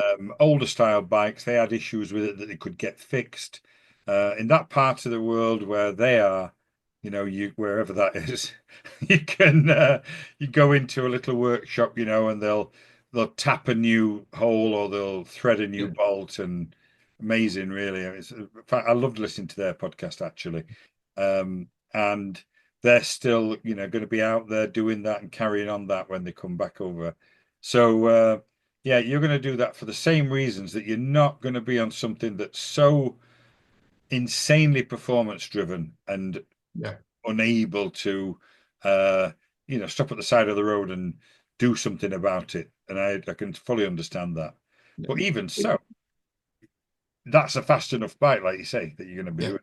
Because I can handle it can handle the autobahn, the motorways, etc. Um, and also as well as I think there's a charm in doing it that way. Anyone can go buy a GS and go ride around the world. But when you buy a bike which is 40 years or 50 years old, there is a charm in doing it. Yeah, absolutely. There is. And this is the thing, and it also goes back to a comment in one of the videos which were posted about you don't need something with 1,000 cc or 1,200 or whatever. You just need the will to want to go do it. Yeah, yeah, Just because you can't do it on 1,000 cc CBR Fireblade, and because you've only got a CB 500, yeah, you can do it. You can do it perfectly exactly the same. You're just going to do it a little bit slower. yeah, yeah, exactly. And sometimes doing it a little bit slower is so much better because you get to smell and see more. Smell the roses a bit. Yeah. And feel more. You are sort of the way you're describing it is the way I guess most of us have heard it described in books when people have done it and they've written a book about doing it. That's exactly how you describe it, don't you? Yeah. I were able, it doesn't matter how fast I'm going, I was able to meet people. You're a little bit vulnerable when you're on a bike, and therefore people recognize that, I think subconsciously, and therefore they're more likely to help you and ask if you're okay and welcome you. I think there's a bit of that. Is there any, Also, sorry, also there is going, sorry for no, interrupting, it's but fine. there is a wonderful thing about the biker camaraderie. You stop at the side of the road, it doesn't matter what you're on. Yeah. You know, whether it's a guy with riding around the world on a Cub C90. Mm, mm. And you can tell he's riding around the world because he's got everything and his mother on the back of it. Um, and he knows that and the funny thing is, the start of the trip, he's got everything and his mother on the back of it. Yeah. The end of the trip, he's got it all stripped down and he's got it down to the essentials. It just takes time. I learned that because of a book which I was reading, which I'm currently reading, actually. It's by Ted Simon, Jupiter's Travels. Yeah, And it's fantastic. his it's the trip he did in 1973 on a Triumph T100 Tiger. Yeah, Um, and, you know, and he admitted, he had no clue. yeah, He'd only just passed his test a few months before. Um, but that's the great thing. It's a case of you stop in the middle of nowhere on a motorbike and you're sat at the side of the road, you got your lid off, you're having a cigarette, you're having a drink, whatever. A biker will stop and ask if you're okay. yeah, You yeah. know, doesn't make a difference. And it doesn't also, as well as it doesn't make a difference if that biker's on a bike or in a car or No, in a truck. no, exactly. As long as they are a biker, that mentality is Yeah, there. yeah. And it's a wonderful thing to have, and it's it's the biker's AA, Yeah, yeah, it is, isn't it? because the guy may not know how to fix your bike, Yeah, but it may be a case of your battery's dead on your phone yeah, and he can make a phone call for you. Or he knows a mechanic in the next town where if you can limp your bike to there, he'll get the mechanic out. It's 3 o'clock on a Sunday afternoon. The mechanic will come out and do whatever. And this is where, it's a case of, because I've had that happen to me. I broke the alarm fob on one of my F3s and I couldn't find the other one. right. So I couldn't, the bike was still running. Yeah, And there was a guy said and I was living in Uxbridge, and he said, yeah, you can come. It was a Sunday afternoon at 4 o'clock. He says you can get here in an hour. I'll reflash your key fob. all I'll, right. I'll get you a new key fob and everything, and it will be the same price as if we did this on a Monday. Fine. So I went round. The guy was there waiting for me. Did everything. And I was panicking all the way there because I was more worried about, am I going to make it, because am I going to run out of fuel? Yeah, yeah.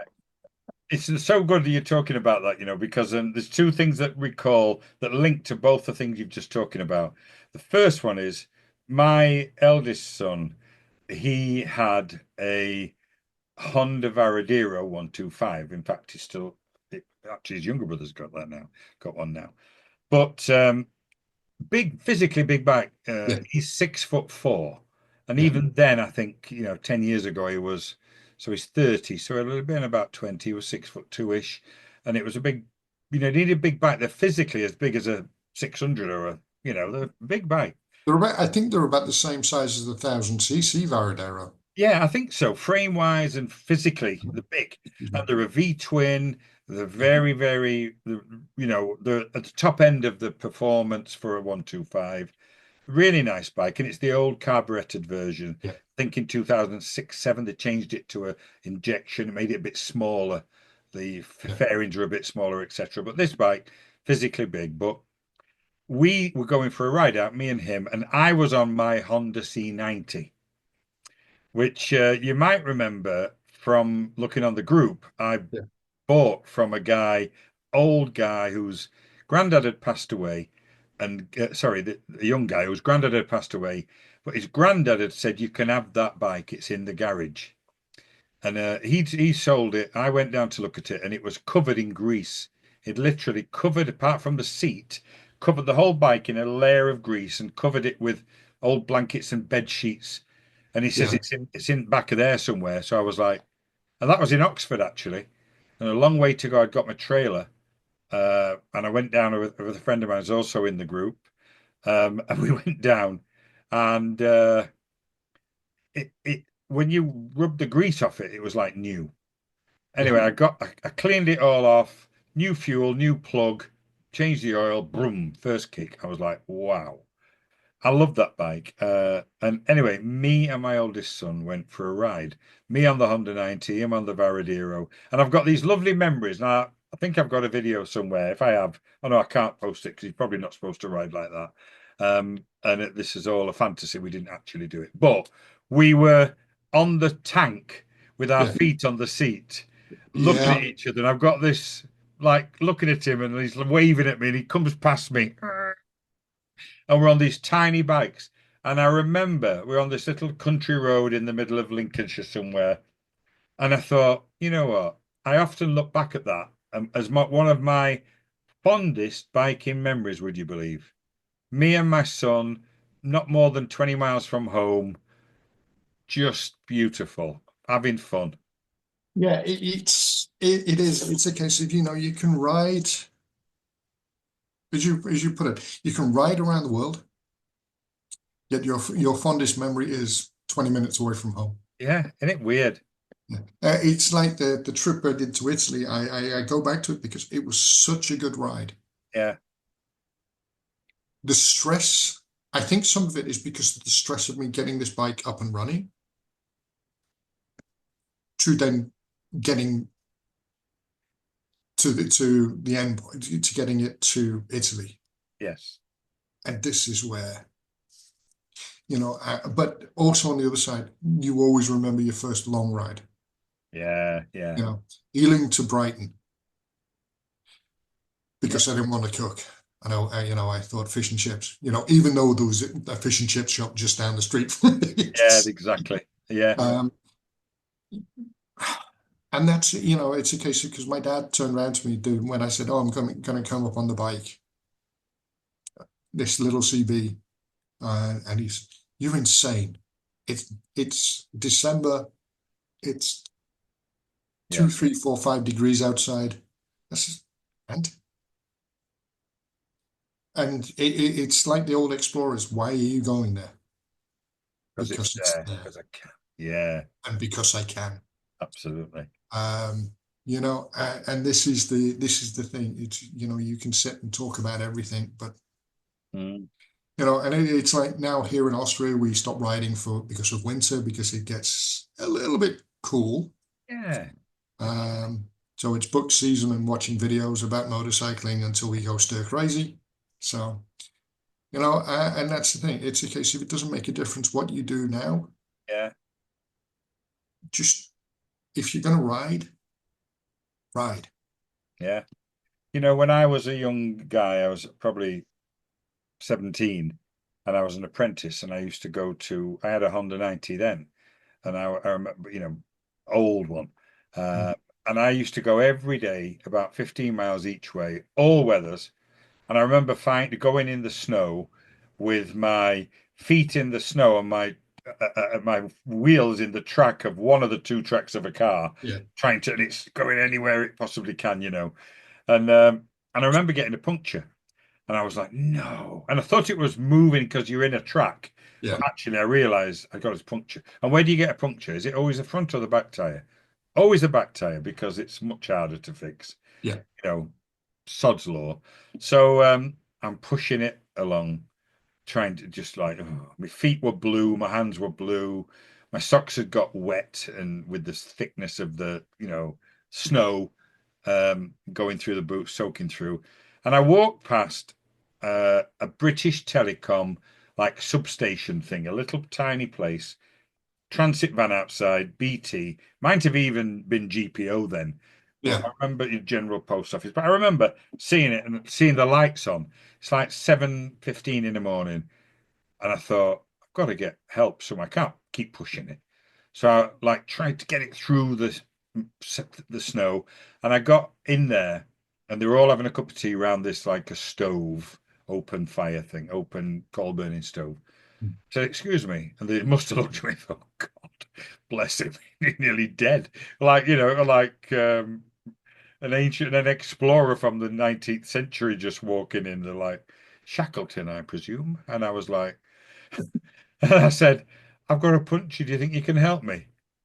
One of them said, bugger off. We never said that, but I can't Yeah. say it on here. And I was like, oh. And they went, come in, don't be daft. They sat down, made me a cup of tea, and they went outside. What is it? And I told them I've got a puncture. And they let me warm up, and they went out there and they fixed it. They literally fixed my puncture for me. I guess they'd got one for the van or in Yeah. their own. I honestly no idea. Didn't ask. And about 20 minutes later, they all sorted me. I said, are you sure? They said, yeah. I said, oh, thank you so much. What can I ain't got any money. And they were like, don't be daft. And I thought, you know what? That always struck me. Never forgot that. And that is what, 47 years ago. I'll never ever forget that. And then the other one, I ran out of petrol. And and a van pulled up, and it was when I thought they're going to try and put diesel in it. And I pulled up, and like a pickup, these transit vans with a flat bed, Yeah. pulled up and said, "Are you all right, mate?" And I said, "I've run out of petrol." I said, "I broke down." And he said, "Let's have a look." And he opened it. He said, "You got no petrol in your knob?" And I was like, "Oh." I said, it ain't got a petrol gauge. It's just got a fuel tank, Yeah. and a reserve. And I didn't know it were on reserve. And he went, "Oh, don't worry." He says, "We'll get you some. We'll drain some out and put it in." I said, "Well, I thought, aren't they all diesel, these?" I don't think they are now, but at that time they did have petrol ones. And luckily, what it was, there were council workers and they had lawnmowers on the back. And of course, they've got petrol in. Yeah. So they drained some petrol out and put it in for me. And another totally didn't have to do that. No, but it's a case of I think it's a case of the guy, as I went back to before when we were saying, it's a case of the camaraderie among bikers. It doesn't matter what you're driving, riding, or whatever at that time. Yeah, They're all willing to help you out no matter what. And definitely. it doesn't make doesn't have a problem with language. No. It's a case of I was out on I was out one day and there was this young lad with a little 125 and just pulled over out in the wilds of Austria. And it was a case, you all right? He says, no, I've just blown my cylinder. It was a little RS 125 racing Yeah. something. I says, okay, is there anything I can do to help? And he was, no, he says, it's okay. I just live up the street. I says, okay, well, I shut down and, it's only an RS 125, you can pick them up under your arm and walk up the street with it. Yeah. But, I just helped him push Yeah. it home. And, we had a conversation and he says, well, why are he'd only just started riding. But he was mechanically minded, Mm, and he was asking. He said, "Why did you stop?" I says, "Well, you're a biker. You're in trouble. mm, You're pushing your bike up the road. That means you're in problems." mm. Um, so we got him home, and he was really happy because somebody else had pushed his bike the last 500 yards, Yeah. whatever, or somebody was cheering him on.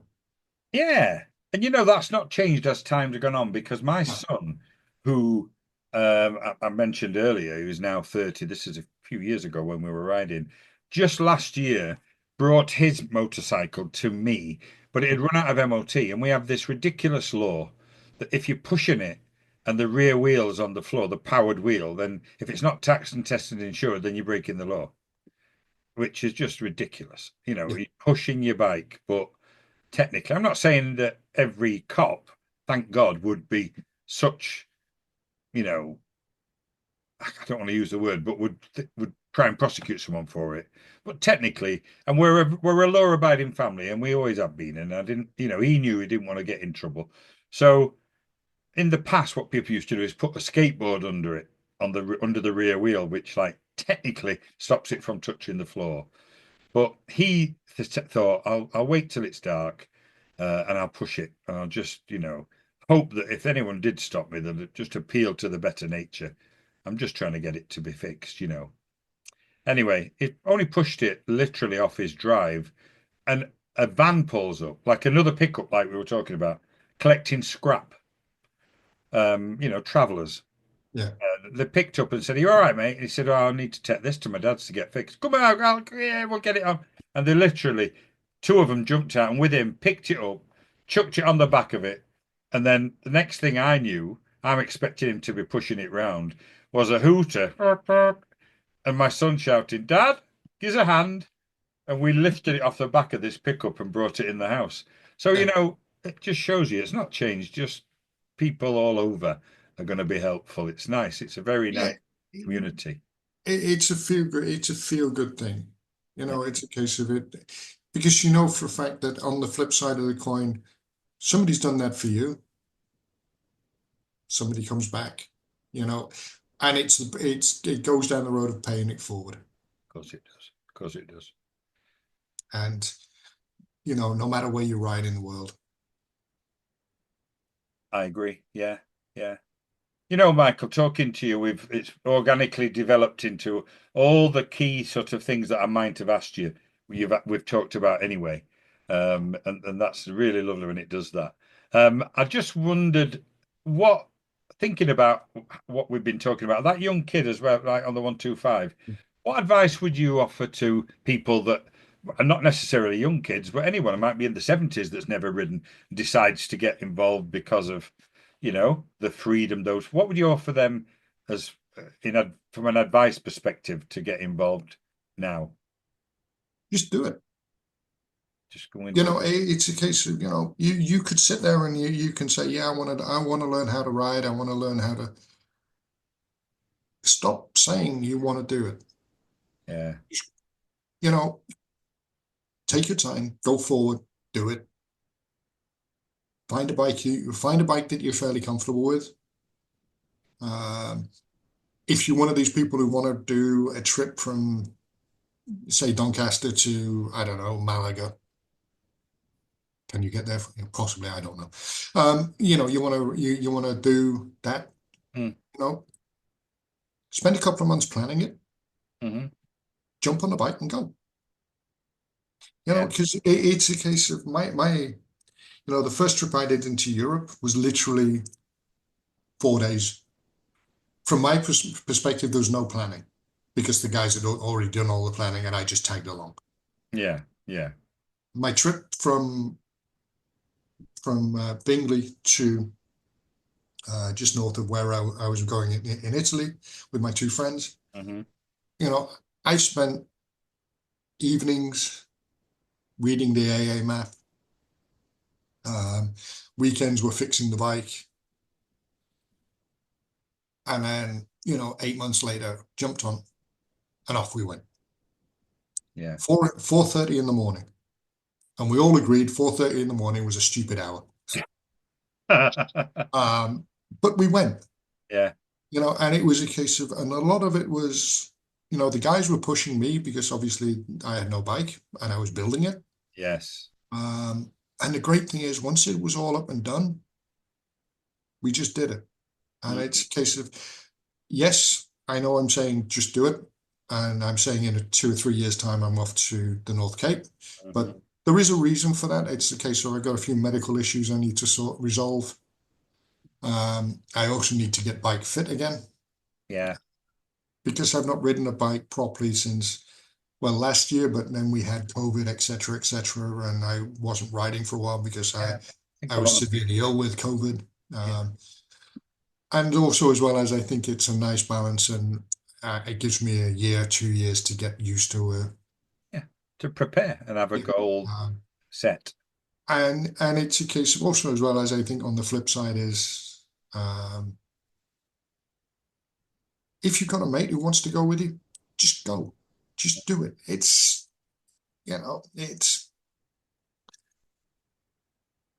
I would say it's not difficult. But if you've never done it before, just take your time with it. If you want to do the Stelvio Pass, reach out on social media, reach out through the British Motorcycle Group. All I will say is this: anybody who's coming through Austria, Mm-hmm. reach out to me. I'll answer your questions. I'll Oh, do the great. best I can. Hell, if I think it's fun enough and I've got the time, I'll come over and meet you, Oh, that's amazing. and I'll escort you across. You know, Yeah. Thank you. because there's nothing better than meeting like-minded individuals, sharing a couple of drinks, and having a good time. Really, yeah. Good And advice. it's a case of I live in Vienna, so it takes me roughly about 9 hours to get across Austria. Um, but reach out and ask if you're not sure, ask for help. You know, there- there's some old guys in the BMG, Mm-hmm. and you know, don't be afraid to ask because there's all that knowledge which is all sat there. We're not Google, so occasionally we might forget things. Yeah. But then we can Google it, can't we, on their Yeah, behalf? exactly. Um, and just ask for the help. No, I think that's really good advice. That I like the just do it. And I know the rider is to, prepare and etc. But I wonder how many people are sat at home unable to do it, wishing they had. Quite a few, I imagine. I would say quite a lot. Yeah, I wish Um, I'd done that, and I never did. it's a case of I'm fortunate I spent 10 years in the military, which has really configured me to doing stuff like, Yeah, being able to do stuff like this. yeah. Not be afraid of taking that.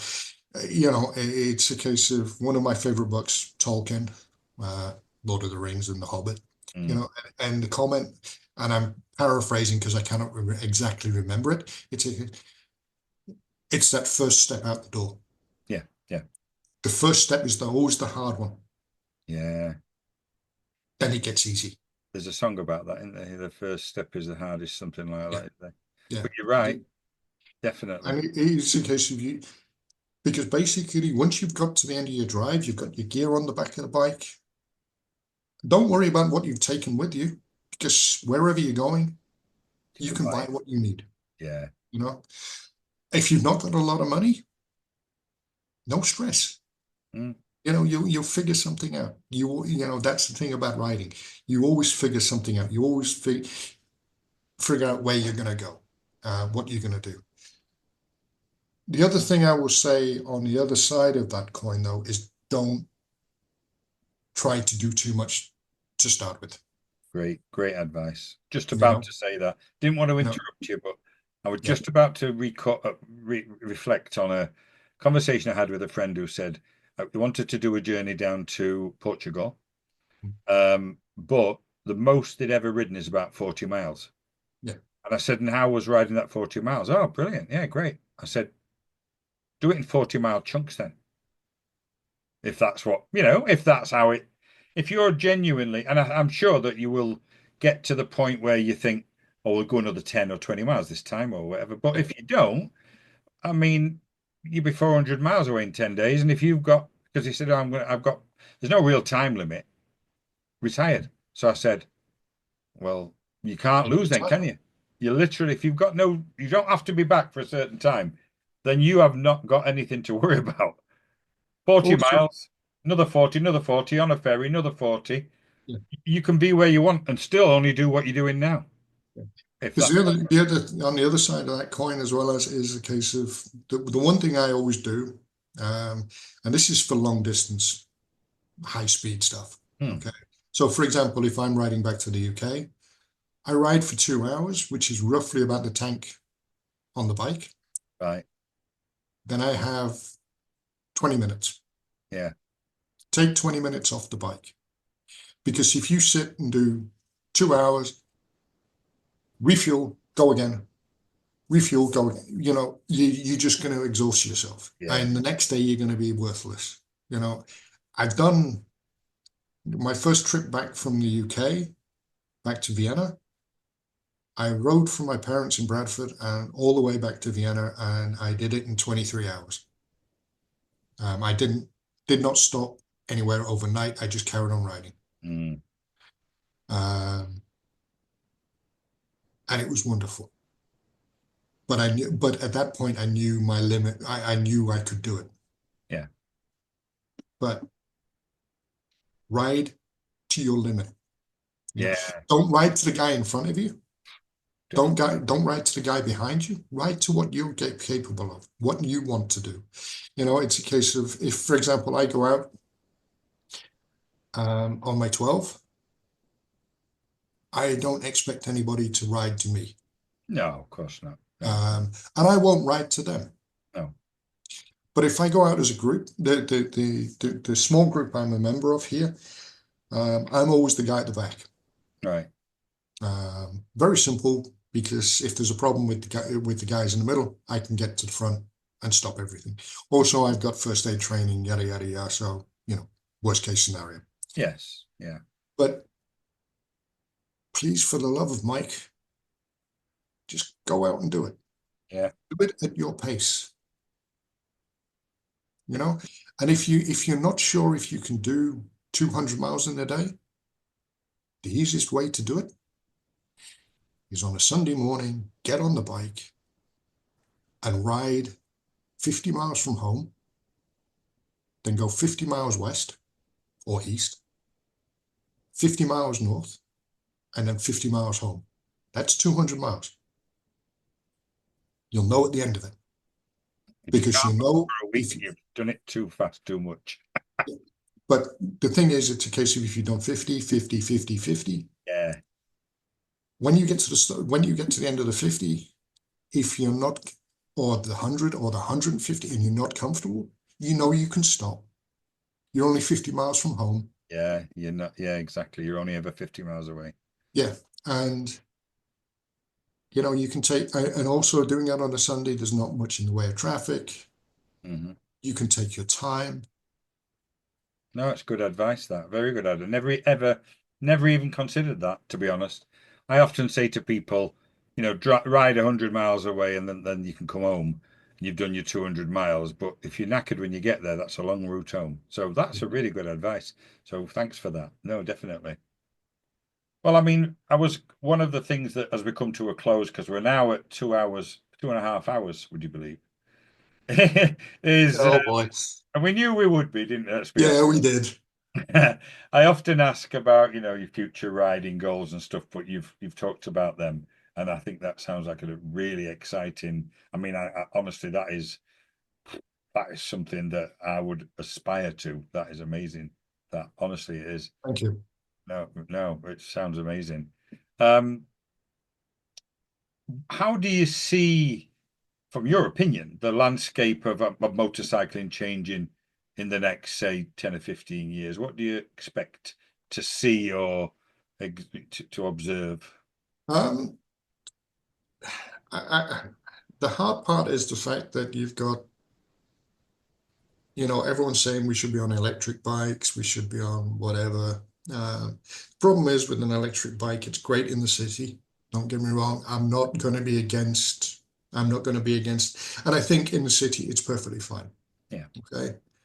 The biggest problem is the amount of time it takes to recharge an electric motorcycle. For example, a friend of mine and me, we were going somewhere. I was on my bike. It was on my Triumph, which could do 300 kilometers to a tank. He was in a Tesla. Yeah. And we were going from here to, I can't remember where. I think it was Innsbruck. All right.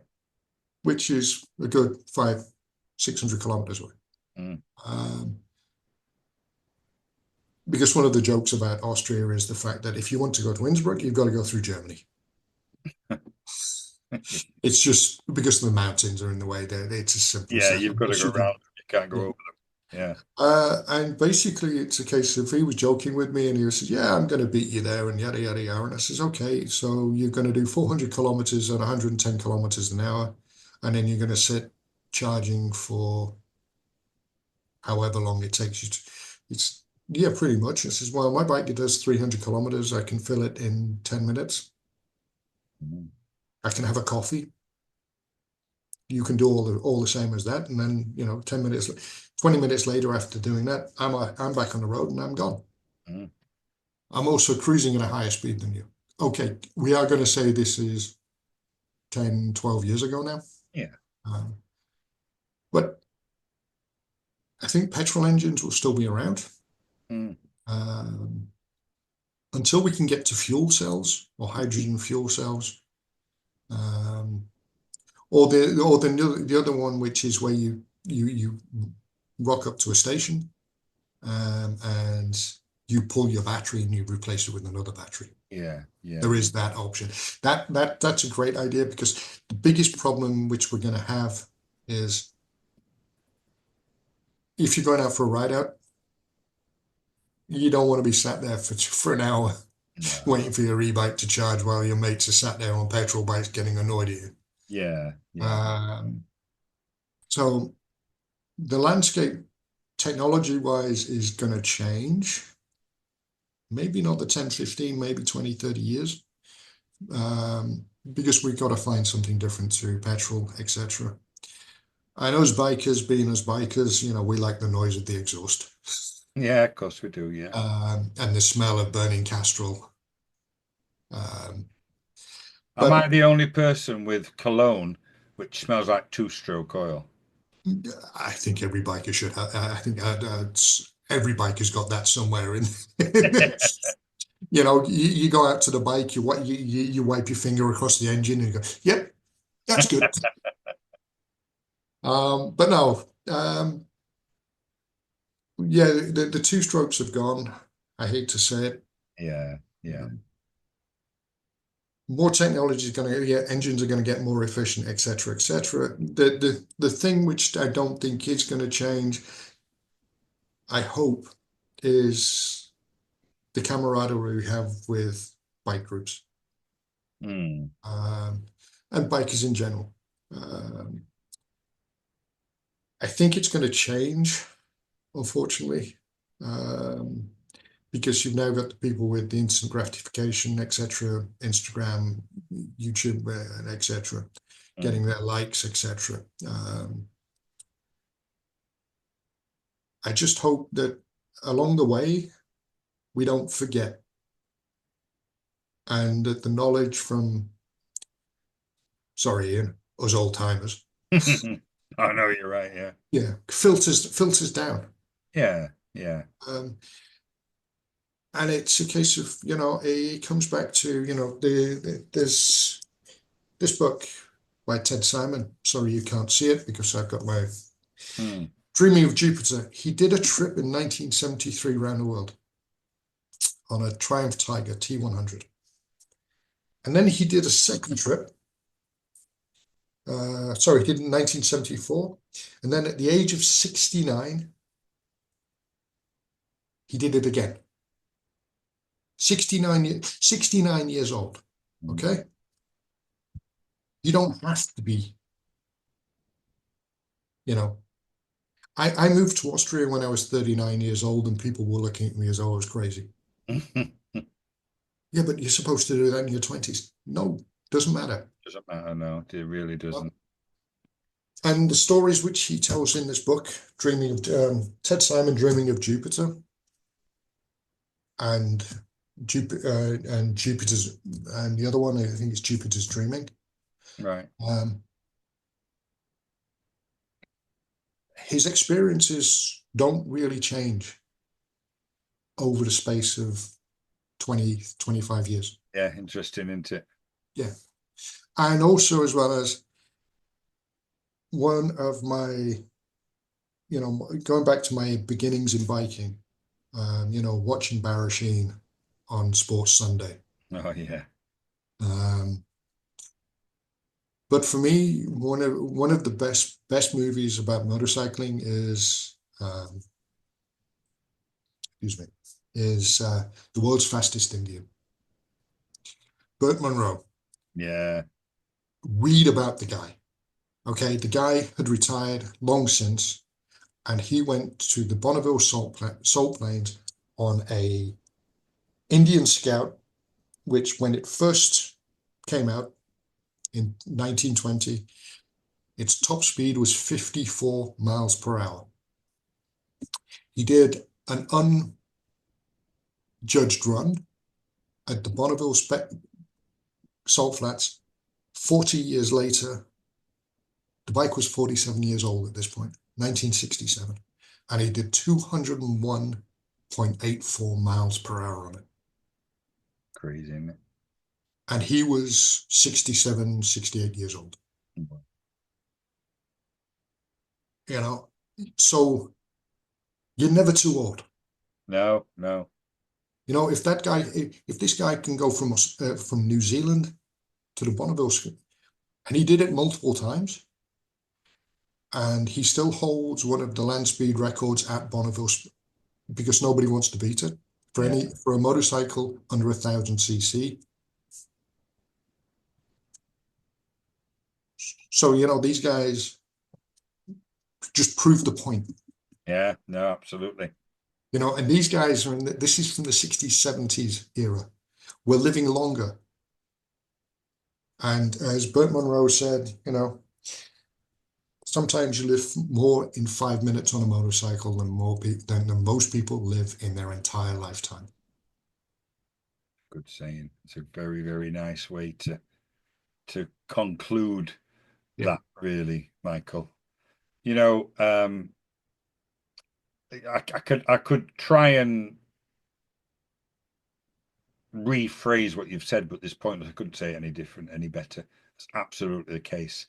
And so many people who are sat, hopefully listen to this and think, oh, I wish I'd done that when I was younger. You can still do it. You know, unless you're disabled, get a trike. You know, or I need to, I don't know, I've got an illness where I need to stop every so often.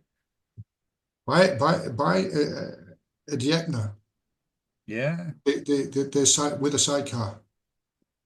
Or if it's a case of if you've got a friend and he's got one, ask him to take you. Yeah, that's another point. You don't have to be riding to enjoy the ride, do you?